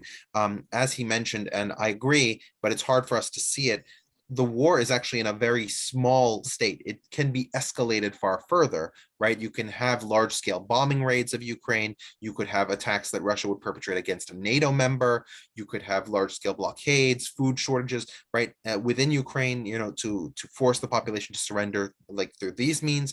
So those additional steps would be escalation. Now, I have a question that's probably on a lot of people's minds. Is Putin insane? No. I mean, I think in the modern normal world, we like to believe anyone that launches anything that is military at any scale, that they must have a screw loose. And that makes sense at sort of like a human level, like in our neighborhoods where we live, obviously. But when you're looking at sort of these great powers or state level conflict, to me, attempting to sort of psychologically evaluate a set of sort of intentions around someone's psychosis, I don't think really provides a lot of insight, to be honest, because there's a infrastructure of maybe 1 million Russians, maybe more, probably a few million, and you count their families, maybe 10 million, who benefit from the Russian state. I'm not arguing that's the approach to governance you should have, but that is the way they exist. And so they're all party to this, right? It's not that he has some magic crazy red button that you would get at Staples and he pushes it randomly and crazy stuff happens. This is a contingency-based set of decisions that are driven by their state policy. And this invasion is that. He doesn't have an invasion button and then everyone robotically began an invasion. This is something that has been developed by thousands of Russian. Could I add something? My assessment. I mean, clearly, insane is a very generic kind of a word, because how do you define it? There could be all kinds of the people who are paranoid are insane. There are all kinds of problems, psychological problems that people, they're not he's not completely delusional, but he might have some psychological disorders as a result, especially of his isolation because of the COVID and being in power for too long, and narrowing down people who have an access to him. So those people obviously are afraid of him. He actually wanted to bring all the members of his government to be complicit before he started the war, complicit in this decision. And he actually called them out publicly on TV to say that they support this decision to recognize those breakaway states of Lugansk and Donetsk. And it was very obvious watching them on Russian TV that they are really, really afraid, because he was on their case. One of them said, yes, I will support your this decision. And Putin asked, you will support, or you're supporting it? So he's kind of really, it clearly everybody is afraid. At this point, he really likes, in my opinion, he's closing, like being like Stalin.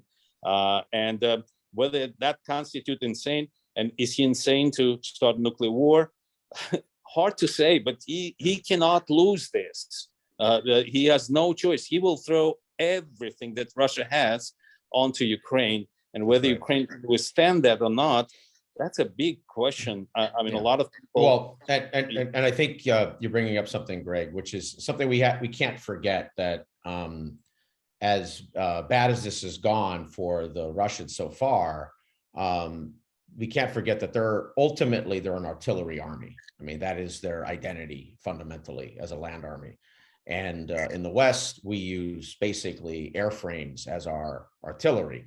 And not that we don't have artillery, of course, but in terms of the scale, volume, and density, it's nowhere near what Russian, Soviet, and then eventually Russian again doctrine is.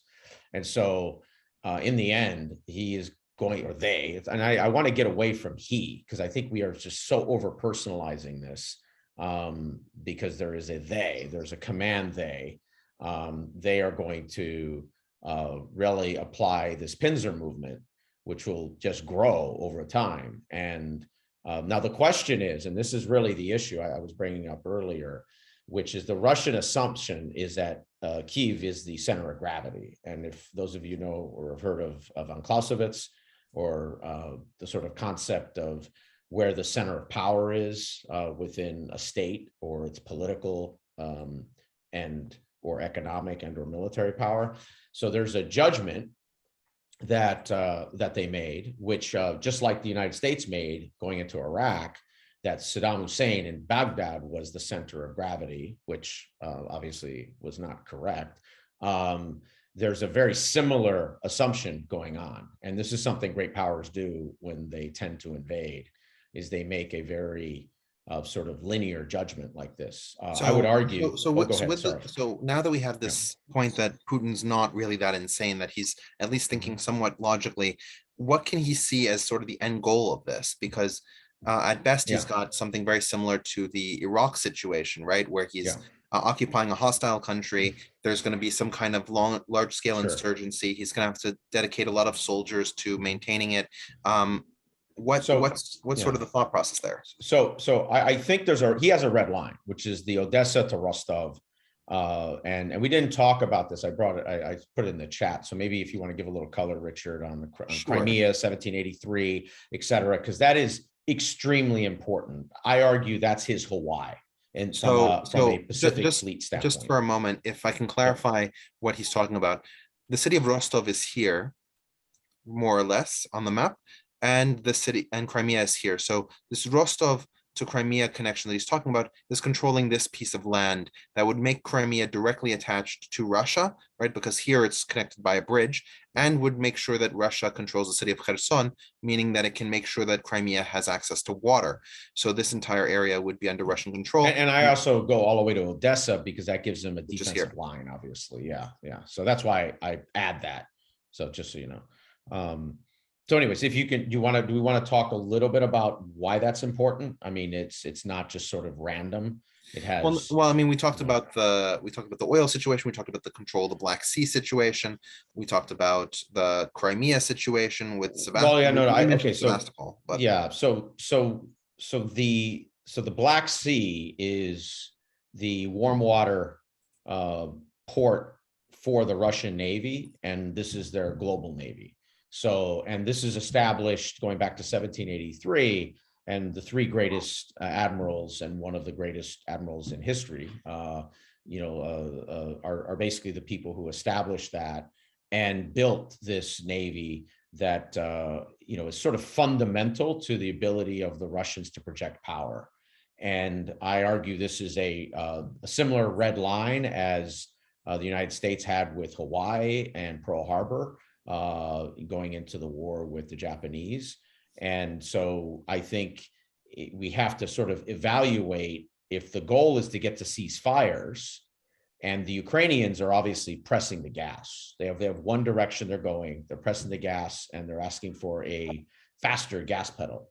And that makes sense, right? It's a war of survival, but it's going to be very challenging to try to get to a diplomatic off-ramp if at the end of the day, the Ukrainians are going to demand basically an ejection of Russians from all what used to be Ukrainian territory, let's say pre-2014, because the Russians just won't comply with that, no matter what the costs are.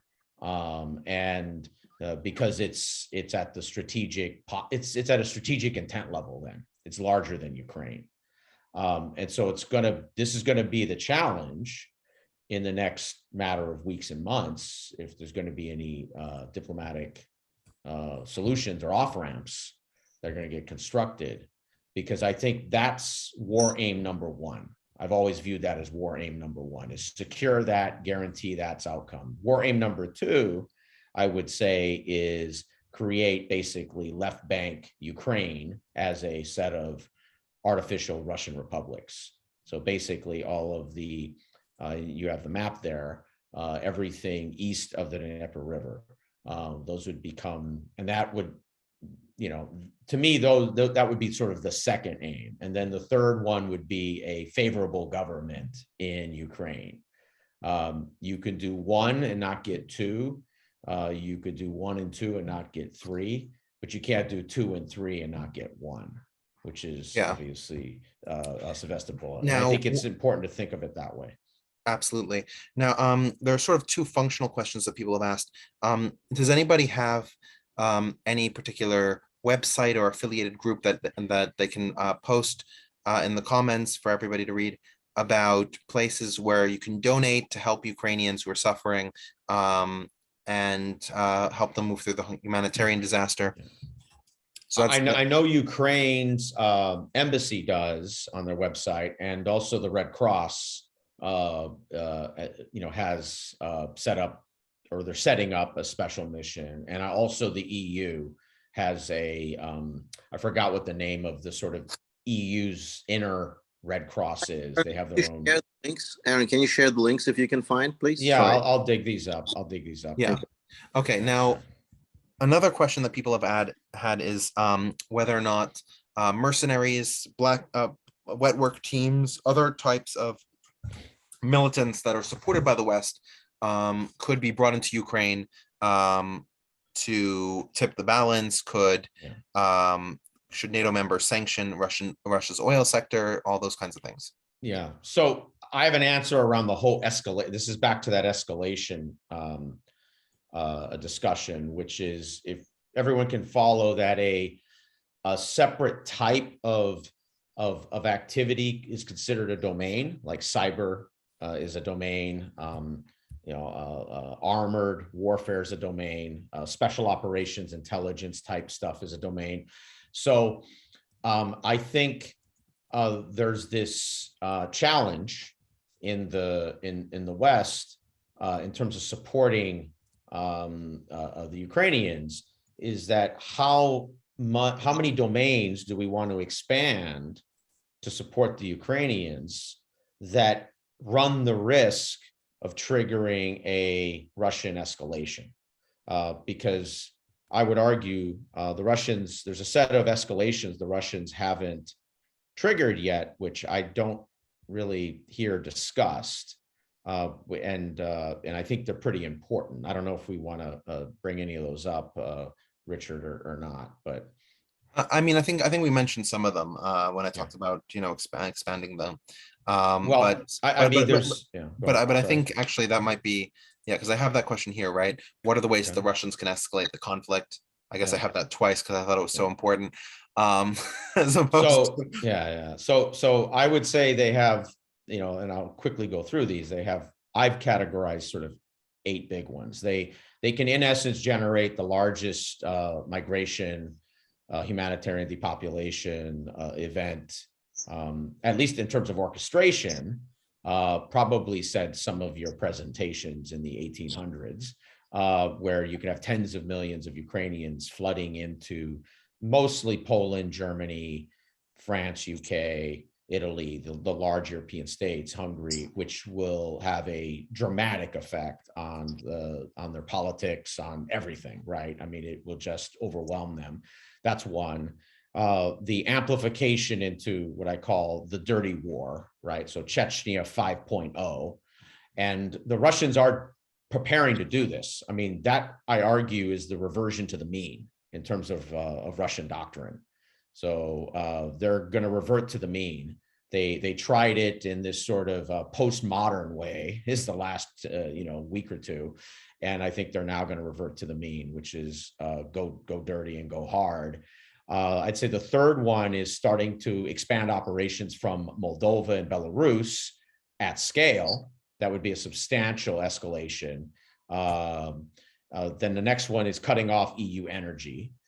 They can't do that until they've secured somebody else that can acquire the roughly the 8 million barrels a day, or 6 to 8 million barrels a day of oil, plus the millions of cubic feet of natural gas, and then they can move and arm short, medium range ICBMs, and and basically begin the scare campaign. They can launch a total cyber infrastructure attack versus the EU, soup to nuts. I mean, we're talking you hit everything at an infrastructure level.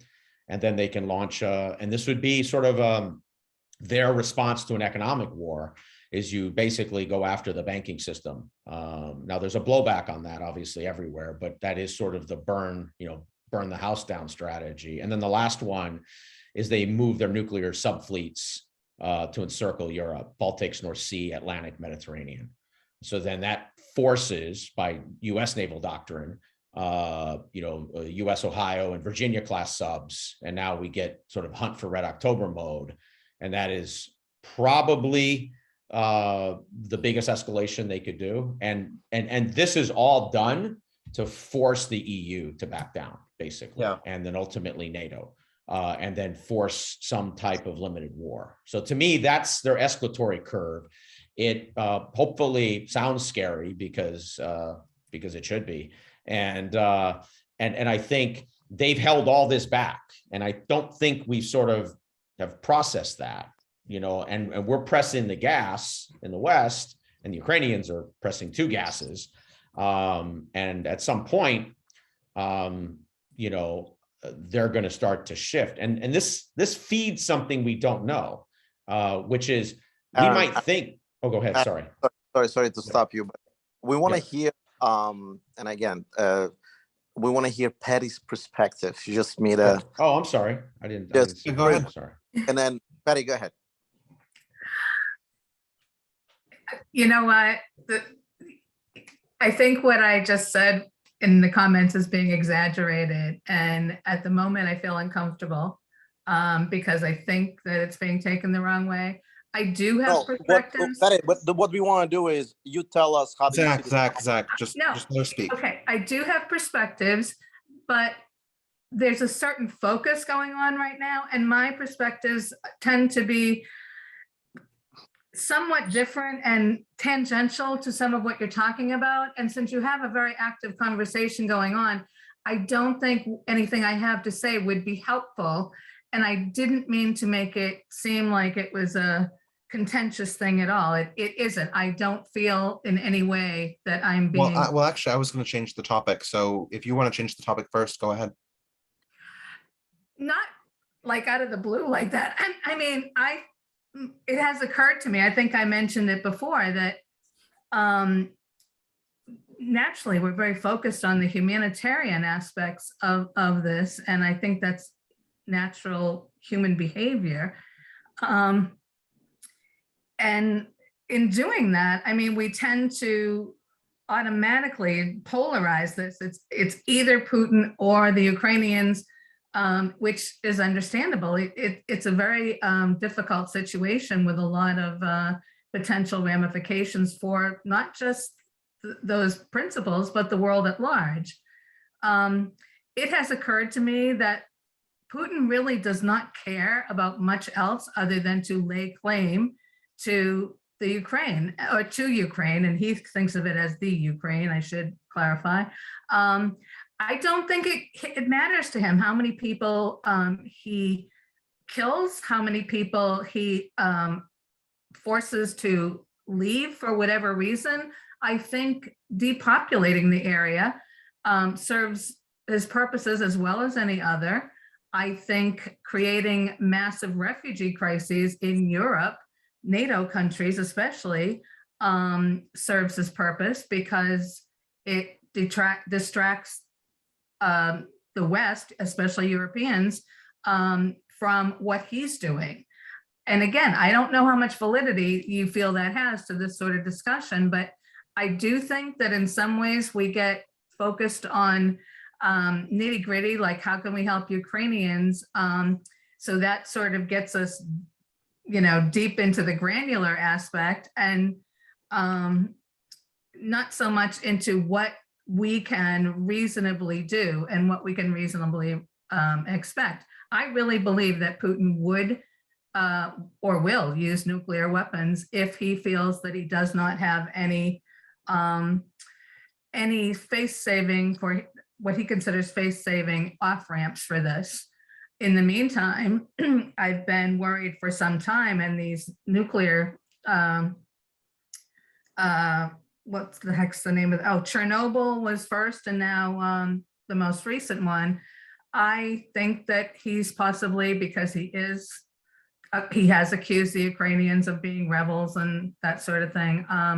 I think he would consider using dirty bombs. I really do. I think that would be a first step before he went to massive nuclear attack, whether precision or otherwise. But anyway, that's what little I have to say. There's another whole aspect of this that involves, Western right-wing movements that are working on his behalf. But I'll let you guys, comment on that and see if you think I'm completely off base. Okay, is that okay? Yeah, that's fine. All right, and I didn't mean to make any, I seriously was not complaining about anything. I really wasn't. No worries. Do any of our presenters want to comment on the likelihood that Putin will use nuclear missiles, on the likelihood that the method of escalation is around his ego, people like that? Greg, go ahead. I could just say what I think. Obviously, I'm not an expert, but I think he would use nuclear weapons as a last resort. And specifically at this point, I think he is threatening that if NATO gets militarily directly involved in Ukraine, that is a red line that he might use nuclear weapons then, and probably most likely is a tactical nuclear weapons to attack NATO troops. However, I don't think NATO is planning to do that. It would be really dangerous. But NATO is trying to supply with weapons. There are plenty of people who wants to fight. Whether it's enough or not, hard to judge. I mean, honestly, I speak to people from Ukraine. They think that they're gonna resist successfully. I mean, I personally, from my understanding, I cannot imagine how they can, even with the weapons the West can give them. Yeah, and as far as the making Ukraine neutral, somebody asked, I was reading that NATO maybe should have made Ukraine neutral. It's not up to NATO. It's Ukraine. It's an independent country. It decides whether it wants to fight or become neutral. It's their decision, and they chose to fight. Now, I've seen several questions about what is the position of other countries outside of the West on the situation, and what is the situation of non-Westerners who are living in Ukraine. So I'll sort of discuss this a little bit. When it comes to China, China's position has generally been because they do have a historic alliance with the Russians, but they have sort of stepped back and basically said that they're not interested in the violence. They want a cessation to the violence. They haven't clarified whether or not they'll be part of the economic blockade, though. India is a very similar picture. India has historically received arms from Russia and is trying to walk a tightrope between a more Western alignment under Narendra Modi than it previously had. And so we're seeing somewhat of a shift in geopolitics there. But generally speaking, India just wants a calming of the violence. They haven't explicitly said anything that's pro-Ukrainian or pro-Russian. When it comes to the countries in the Middle East, especially Israel, Saudi Arabia, and United Arab Emirates, all three of which have historically been American allies, all three of them have been reticent to criticize the Russian invasion. Again, similar to the Indians and Chinese, they have talked about a cessation to the violence, but they haven't attributed the cause to anybody. In regards to the Saudi Arabians and the Emirates, they see Russia as a more active partner in the Middle East at this point than the Americans are, with the American withdrawal from Iraq, American withdrawal from Syria, and the general sort of isolationism, especially in the Trump presidency, and that Biden isn't really changing much on that front. So they don't want to upset Russia, given Russia's further entrenchment in the region. And in Israel, while there is sympathy towards Ukraine as a democratic country, there's a lot of negativity toward Ukraine because of Stepan Bandera and a lot of the Banderist movements. And also there's a lot of pro-Putin sentiment in Israel that has historically derived from how they've seen him as a strong leader within Israel. Israel has a 1.2 million person Russian community, Russian Jews, obviously, but Russian community. And so there's always been a link since that point with the Russian world and Russian television. So a lot of Israelis, while they may be sympathetic with Ukraine on the democracy angle, they're sympathetic with Russia on the personal angle. And there's a number of other comments about the civilians in Russia, whether there's a pro-democracy movement, whether there is how they feel about the war. As far as I can tell, within the Russian public, and I invite our panelists to point out a little bit more clarity on this, the majority of people don't want war. Some people who don't want war may believe the war is justified, but significant percentages of the population don't even believe the war is justified and don't want war. And so we've been seeing protests in Russia to a degree we haven't seen pretty much since Putin became president. Well, I just wanted to point one thing, and then I'll let Greg speak. So the way that Putin approached this was very methodical. First, he obviously took out parts of the Ukraine, which is Donetsk and Lugansk, and they call it, national republics of Lugansk and Donetsk. And he's claiming that Ukrainian nationalists, and he particularly says Ukrainian nationalists and fascists, are attacking the Lugansk and Donetsk area.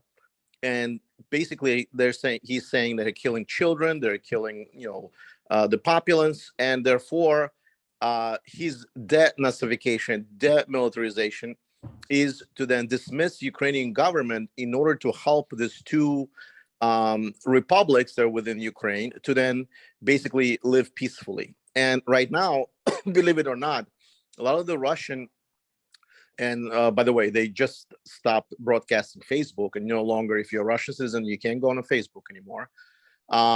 So they basically trying to say that this is our news, and you just have to listen to it. And the Russian believe that there's really this atrocities going on in Lugansk and Donetsk, and therefore the Ukrainians are to blame. And they're saying, okay, well, we're gonna have to help these people.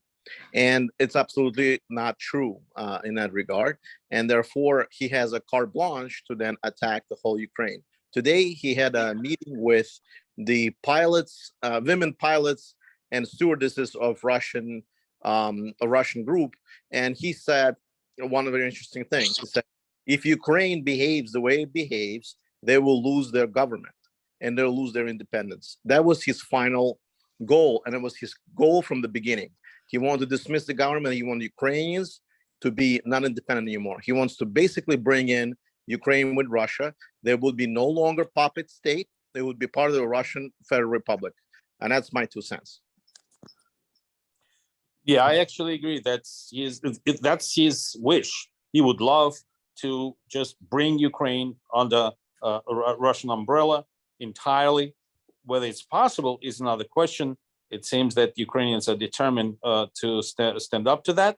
And if he managed to cover all Ukraine, I'm sure there will be a guerrilla war, which will be actively supported by the West. And it would be impossible to hold such a big country with a huge population of 44 million. So he probably, it seems to me that he probably knows that, and he would probably roll back maybe to the eastern part, because one of the ideas is just to hold the eastern bank of River Dnieper, maybe including the Kiev as well, and maybe leave some troops there to support a puppet government. So that's how I see it. What about prior to 10 days ago, how popular is Putin with just the average everyday people in Russia? We don't really hear much about that just because of the 77% approval rate. Wow. Now went all the way to 90, which is obviously doctored. Yeah, but I think we have to ask the question, because I think we're making an assumption, and because we come from, but he's democratic society. He's pretty popular still. He's still pretty popular. There is an independent. His popularity definitely declined in the past few years because of the economic situation got worse, but he's pretty popular. I just happen to know because I spoke to some Russians who are still supporting him, and there is an independent poll by I forgot the name of that center. Yeah. It's hard to say, but they saying he's like 58%. His popularity is 58% support, which probably exaggerated, but he is supported by a lot of people, probably more outside of Moscow or St. Petersburg, big cities. There are people more educated and they have more sources of information. So he is less popular in the big cities rather than the rest of the country. But I don't know. He could be supported by half of the people, or maybe 40%. Who knows? Now, one of the questions that we're seeing from a lot of different people is there any possibility or likelihood of within Russia Putin being removed, whether it's the oligarchs turning on him because of the economic sanctions working, or if it's wide-scale protest that leads to a color revolution? Is there some sort of way within Russia that you see a serious possibility that Putin could be removed from power without in an internal Russian context? In my opinion, not a popular movement. It's not in Russia. It's practically impossible because participation is very, very low. It's very dangerous. The only possibility is what they call palace coup. That's the only possibility. But how possible that is, what are the chances? Hard to say. But that's the only way. That's how it happened. That's how it happened to Gorbachev. That's how it happened to Khrushchev. That's traditionally a possibility that in a circle. But again, I don't know what's the possibility of that. That's the only way, in my opinion, he could be taken out. Yeah, and one other point earlier that I know you were talking about other countries that I think is really important here is that given that the West has sort of almost gone all in. I mean, I think there's only maybe 3-4 pieces left in terms of, in essence, an economic embargo. This is a test of wills, not just for Russia. So this was a decision that we collectively made and didn't know we were, which is we went sort of all in on 22, right? We bet black, and which is to, in essence, deconstruct the Russian economy through sanctions and through basically embargoes. And the risk is, and I mean, this is a risk, is that the rest of other near authoritarian like regimes can look at this and say, well, we can't let this happen, right? Because if this becomes the status quo ante, then this is the new toolbox, right? And so I believe, and this is really this race we're on, that is his most powerful argument to those other regimes across Africa, Middle East, Southeast Asia, Asia, China, etc., Brazil, whatever, that will in essence attempt to sort of inoculate him or give him an insurance blanket to be able to pivot his economy. And I think that race is going to be very interesting because for the West to hold all these sanctions together and attempt to, convince 50 other states not to do business with Russia across, an infinite number of industries, I just don't think, that is so maximalist. It's just as crazy as his invasion to, in essence, take over Ukraine, which we have to realize what that means. It's the largest landmass country in the world, trying to take over the largest landmass country in Europe and try to do it on the cheap, right? So to try to have this kind of economic, in essence, war, and not let any other third-party state to intervene on behalf of Russia is going to be very difficult on our part, on the West. So I feel this wasn't sort of thought out on our part when it comes to, going all in on the economic sanctions to the scale that we did.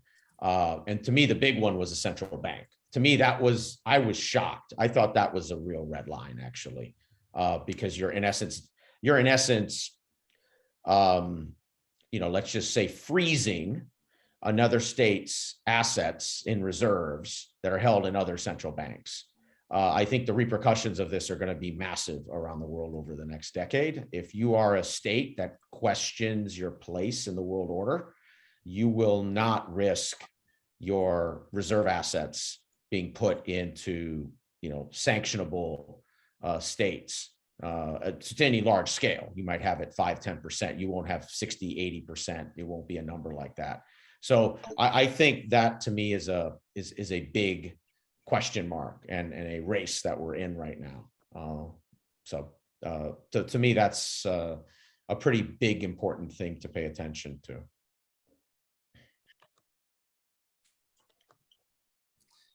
All right. There are a number of questions. I'm just trying to sort through them.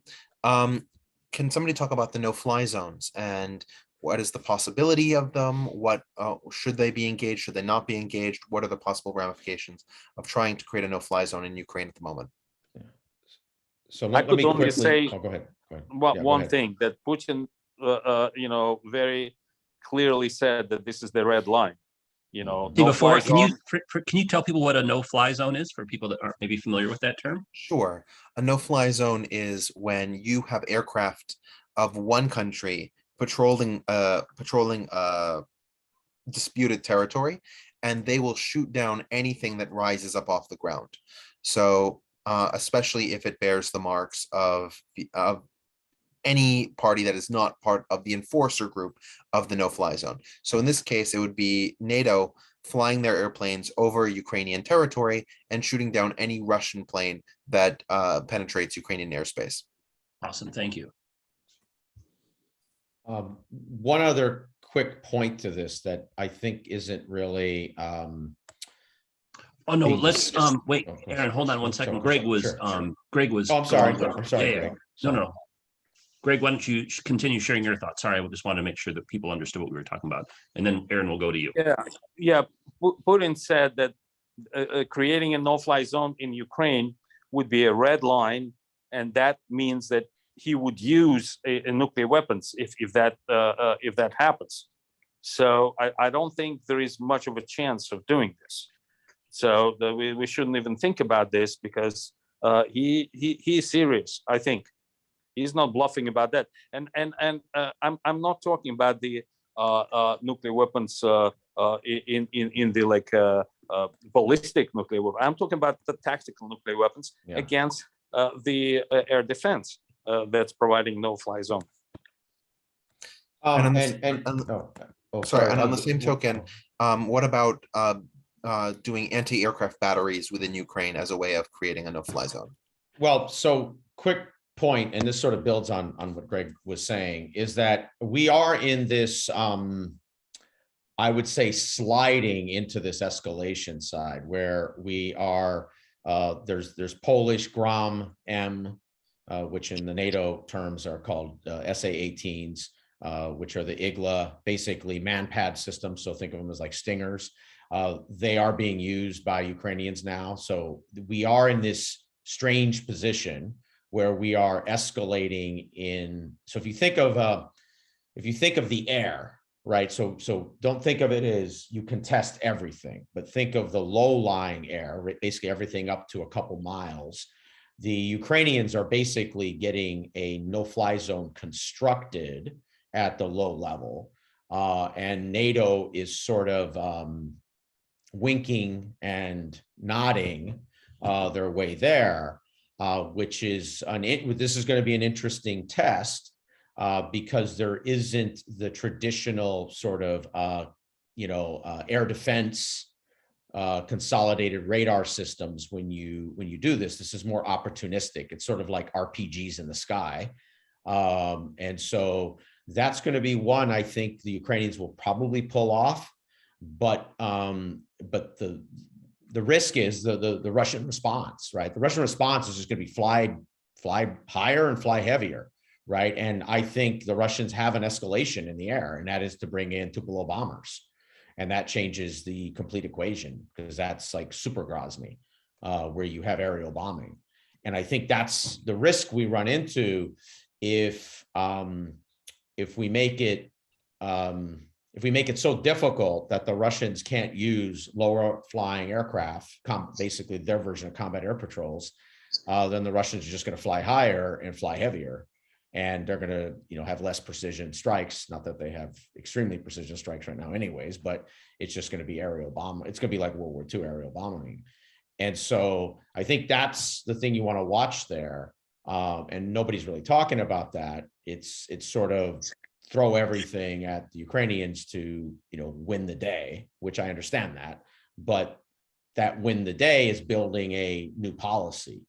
And at some point, the Russians are likely to respond to that policy. And in terms of Greg's point earlier on the tactical nukes, I still believe there's a lot of escalations, even when they went ballistic, because you can launch ballistic conventional weapons. They're actually pretty powerful.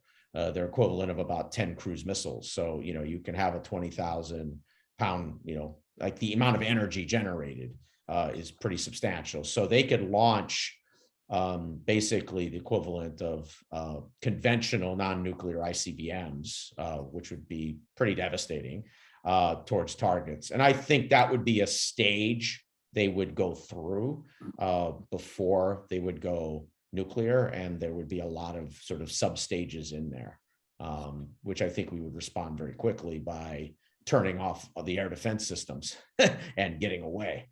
I think that would be it.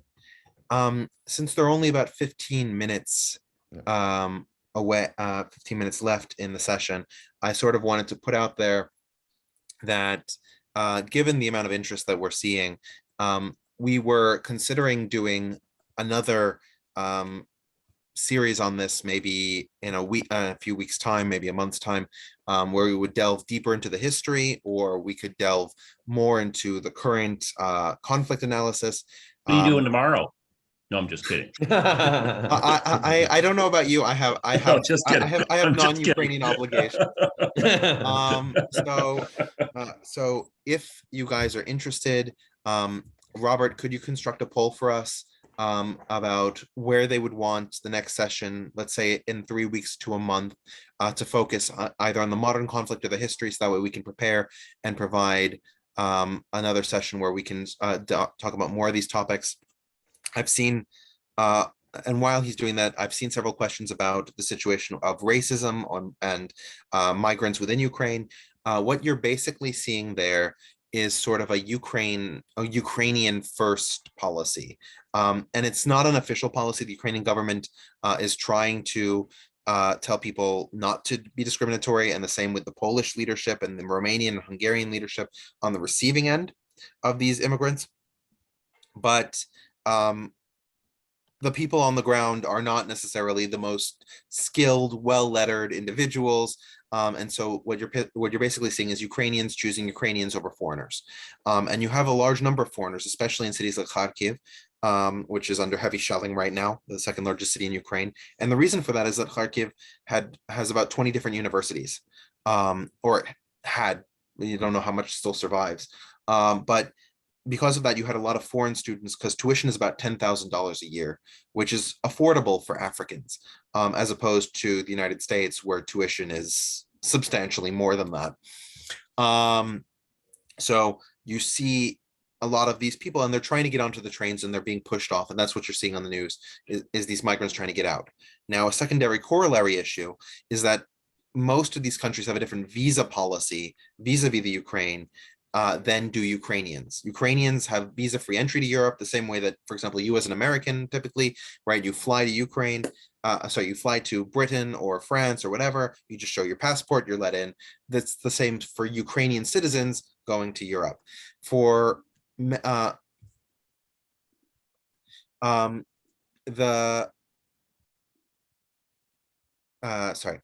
for non-Ukrainians living in Ukraine, like Indians, a lot of people from different African countries, they don't have that same kind of walk across the border situation. So the European Union is trying to figure out what the situation should be, and coordinating with the host countries, especially Nigeria and India, in terms of repatriating these individuals. They've been let through, but for the first few days, it was shaky as to what those negotiations would look like and how those people would need to be monitored, because they didn't have the proper visas and authorization in order to travel.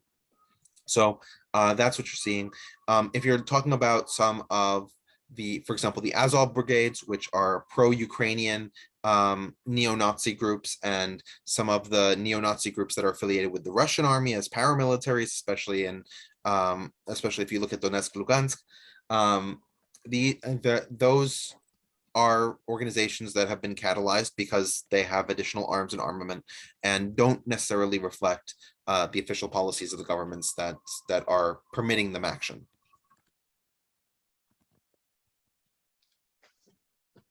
So there was a good question about, okay, this sounds so terrible, and what can we do, and should we give it to Putin? Obviously, I don't think most people believe that.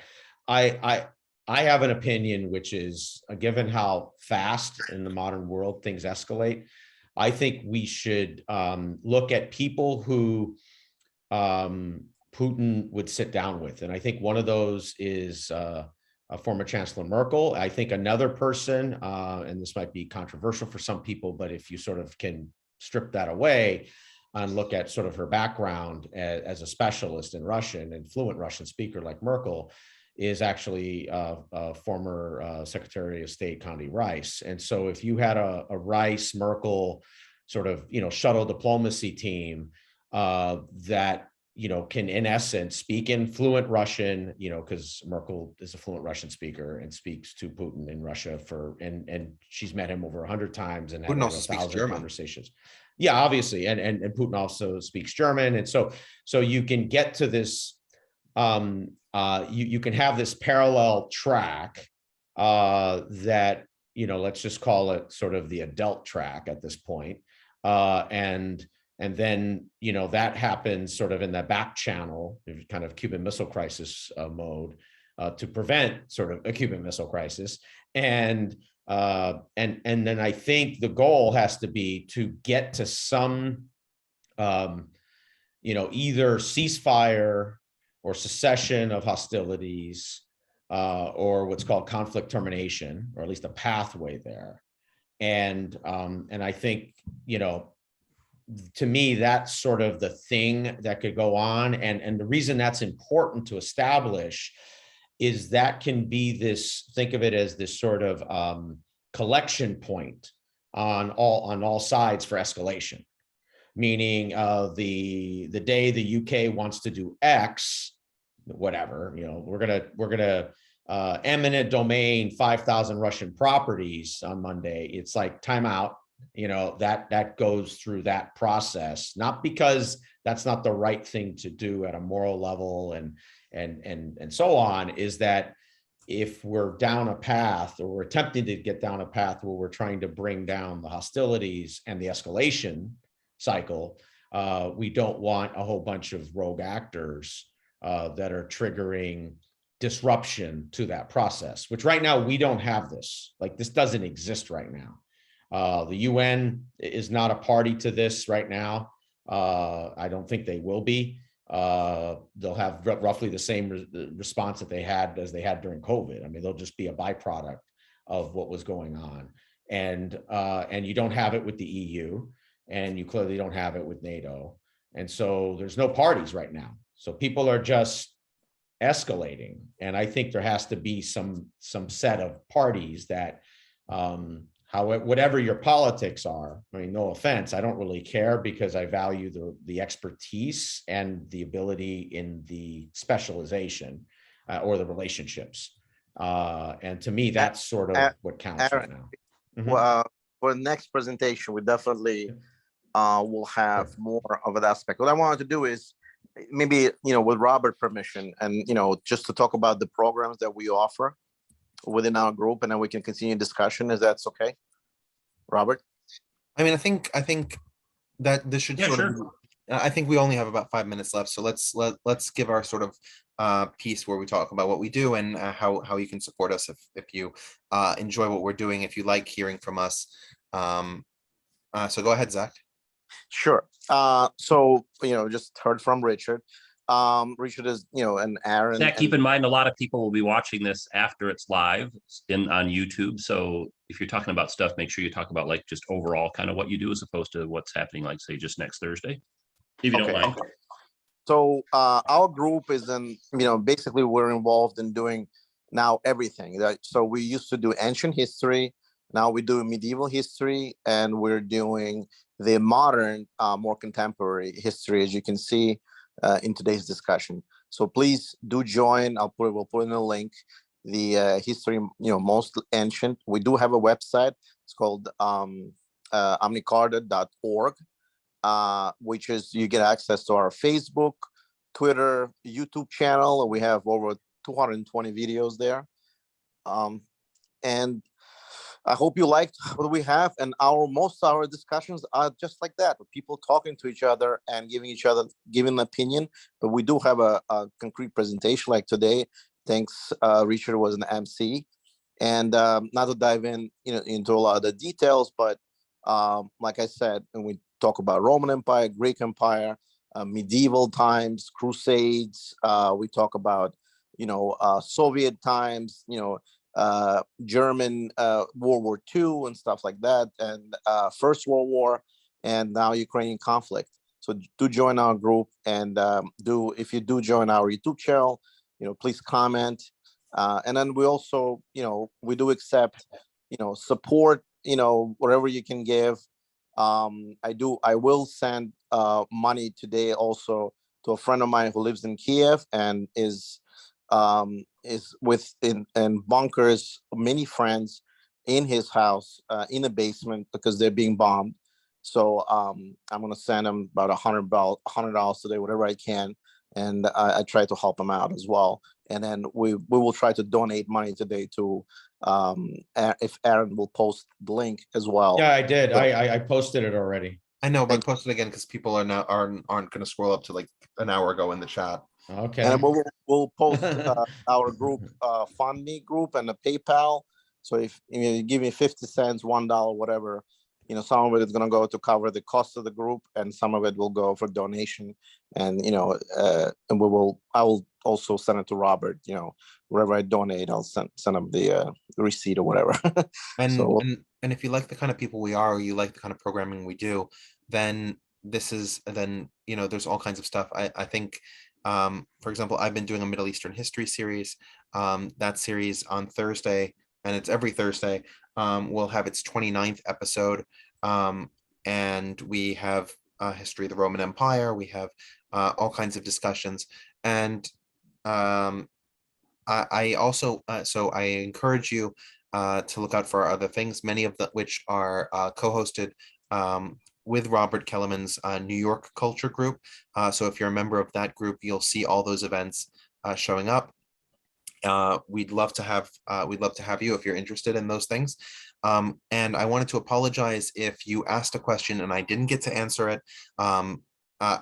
I don't know if you can see everything in the chat or in the Q&A, but we got dozens of questions. Probably Hundreds. Okay, there we go. Hundreds. Hundreds of questions and comments. Yeah, so I tried to find the ones that were the most commonly asked or the ones that seemed the easiest to answer. So I just wanted to leave on one final question that sort of caught my attention, which is, if Moscow seems so close at least achieving, under Aaron's delineation, goal 1, if not goals 2 and 3, what are we really doing in Ukraine? Is this really just a waste of money and time that the Ukrainians will eventually fail, or can this actually have some sort of meaningful outcome? And you have about 60 seconds to answer. Any of the panelists want to comment on that? Okay, I personally think that I don't know at which line he will be able to stop. It seems to be that unlikely he would be able to hold on to the whole Ukraine. But this is the long-term struggle at this point, because Ukrainians were really a brother nation, and now they're enemies right in the border with Russia. They will never forgive this. It's a horrifying event when brothers kill brother, and I think they will not be able to suppress the whole Ukraine entirely. It's going to last for many years, this conflict, my opinion. Yeah, Aaron? So one of the reasons I think it's very important to try to get this thing de-escalated is that this runs a really high risk. I completely agree with everything that Greg said. This runs an extremely high risk of turning into a permanent insurgency. And so even when you establish ceasefires, conflict termination, et cetera, right now, because we aren't seeing, it's a black box, we see, sort of freedom fighter Zelensky, and assuming a unity of command, everybody is sort of marching in the same path. We don't know what those fissures are, and we don't know when a leader has to make deals, how those fissures, in essence, fragment and open up, and so they could lose authority over, especially more of those tip of the spear forces that the Ukrainians have, and that becomes, the FARC basically, but at a Ukrainian scale with, basically a Russian and European arms depot built on top of it. So I think that's an extremely high risk event. And I think we have a short window in this, I think 30 to 90 days. Wow. I always like my uplifting macro assessments. Talk to my kids, right? What about Patty's assessment? Patty? Yeah, the one Hello? voice goes out tonight. Patty, do you want to give a final assessment? No, I guess not. All right. I Okay, personally, that's fine. Let's just keep going. Okay, Yeah. sorry, I couldn't unmute. No, and I apologize if I caused any confusion, gentlemen. No, I think that you're right, Aaron. I think we have or less than 30 to 90 days. And I apologize if I missed it because I was distracted. I'm not sure, other than I heard what you said about Angela Merkel and Connie Rice. I don't see Putin in his present condition agreeing to speak to a couple of just women. I wondered if you had any additional suggestions of people who might actually effectively be able to communicate with Putin, because communication does not seem to be something that he's really big on, especially nowadays. I mean, all these pictures of, and supposedly all these processes that people have to go through just to get near enough to sit, 10 feet away at a table with him. And I really don't see him as having any particular respect for many people at all, never mind prominent women. Somebody made the point in the chat that he made a point of bringing his dog to a meeting with Angela Merkel because he knew she was afraid of dogs. So I'm just curious if you have, I understand what you're saying about escalation, and escalation does feel frightening, but based on past world history, I think we've found what we have learned or have seen what happens when you don't take effective action against someone who is determined to impose his will on the world.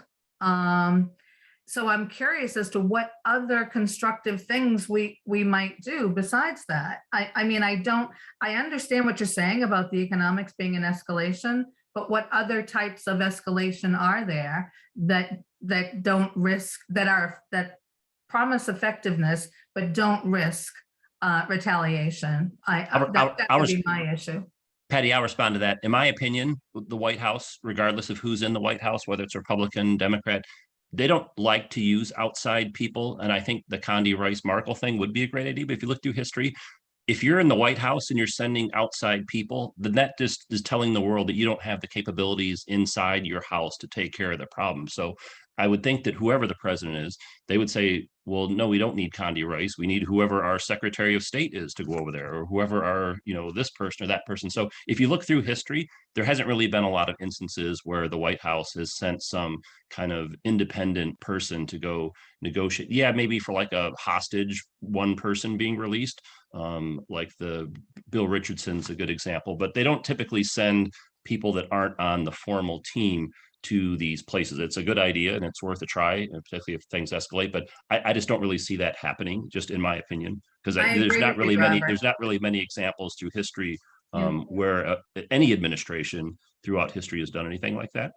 I agree with you, Robert, and that's my frustration. Really, is like, yes, it's important to think of all the possible solutions, but that seems like a non-starter to me for both the reasons I mentioned and the reasons you're saying. Yeah. It has been done by the White House, but in the past, in the fairly distant past by now, but I agree, it's not something that would work right now. So I am curious about, I would like us to explore other possibilities because I haven't really heard much of what might be tried. And my sense is that people are, well, one of the things that really bothers me is objectifying the Ukrainian people as heroic. Yes, they are heroic, but when you objectify, you tend to do it to distract your attention from the real issues that are going on and from the real dangers that are going on. So it's just as a human trait, it's something that worries me, and it usually keeps people from thinking clearly. Putin being a perfect example of what objectification will do. But yeah, those are my concerns. I would like a group like this. No. Hey, Patty, we have to wrap things up because we have another program. No, it's okay. But why don't we do this? How about everyone, Patty, including yourself, Zach, Richard, Aaron, and Greg? What about final closing thoughts in 30 seconds or less? Anything you want to add, or maybe any prediction on how you think this will play out, but 30 seconds or less, because we got to wrap things up. I'll cede mine to the panelists because this is not my area of expertise. All right, I just want to say one thing that may be pretty controversial in my assessment of Putin in Russian culture environment. He doesn't respect women. Okay, that's my personal opinion. So I don't think, unfortunately, that even Angela Merkel or Condi Rice, it could be a good option anyway. That's just my say. Okay. What about any other closing thoughts just on the topic in general? I agree, Greg, and I would like to see a session like this where we talked about what was possible and whether any of it, what kind of chance it might have to work. That's the thing that frustrates me. I don't think that we're really disciplining ourselves to think about that. Not that I'm saying there is one. I just think it's necessary to be focused. So yeah, for whatever that's worth, thank you. Okay, Greg, any other thoughts just on the topic in general, not just the diplomacy thing? Unfortunately, I can't think of what's the best way to go with this. Okay, Yeah. no, that's fine. So What about so- Aaron or Zach? Any final thoughts Yeah, before we my thought, wrap it up? very quickly, I think Putin is going to get his wish. He's going to take over Ukraine. He's going to dismiss the government. He's going to merge it with Soviet, well, as one of the republics. I was about to say Soviet Republic, and virtually with something that Aaron said. Basically, a lot of the Europeans, they would rather have heat in their houses than care about Ukraine, and they will sell them to Putin, and that's what's going to happen. Okay, awesome. And Aaron, we'll So- close with you. Any final thoughts from you on the topic? No, appreciate it. I mean, at the end of the day, we have to realize that Russia wants to negotiate with the United States to completely restructure the European security architecture. That's what this whole thing as a much larger macro. One of the reasons I recommend having Merkel and someone like Rice is that given Merkel's position in Europe, she can have that appropriate seat at the table to defend European interests. And obviously Rice is a Russian specialist and obviously somebody who could, be a functioning adult, can work with the Biden administration. And so independent of that, then the best other option is turning this into a frozen war where you just have to try to manage it and mitigate it. And I think that's really the phase that we're going to be in a matter of weeks to have to make these decisions. I don't see the political environment, both in Europe and the United States and Ukraine, positioned to make these decisions. And that to me is the risk in essence. Okay, awesome. Well, thanks to our expert panel for sharing their insights with us. And thanks to all of you, our audience members, for watching our program today. If you missed it earlier, I mentioned that this program will be loaded on our YouTube page. It probably, though, unfortunately, will not be loaded until Monday. I'll send out an email with the link, along with some of the other links that we discuss as far as other programs we have coming up. And with that, I want to thank everyone for joining us. Have a great rest of your weekend. Let's stay safe and pray for peace, and we'll see how things develop. And we'll look forward to round two, whenever round two will be on this topic. Thank you, Robert, Richard, everybody. Thank you so much. All right. Thank you. panelists. All the best. And thank you for everybody joining us. All right. Yep. Thank you. Bye-bye. Bye.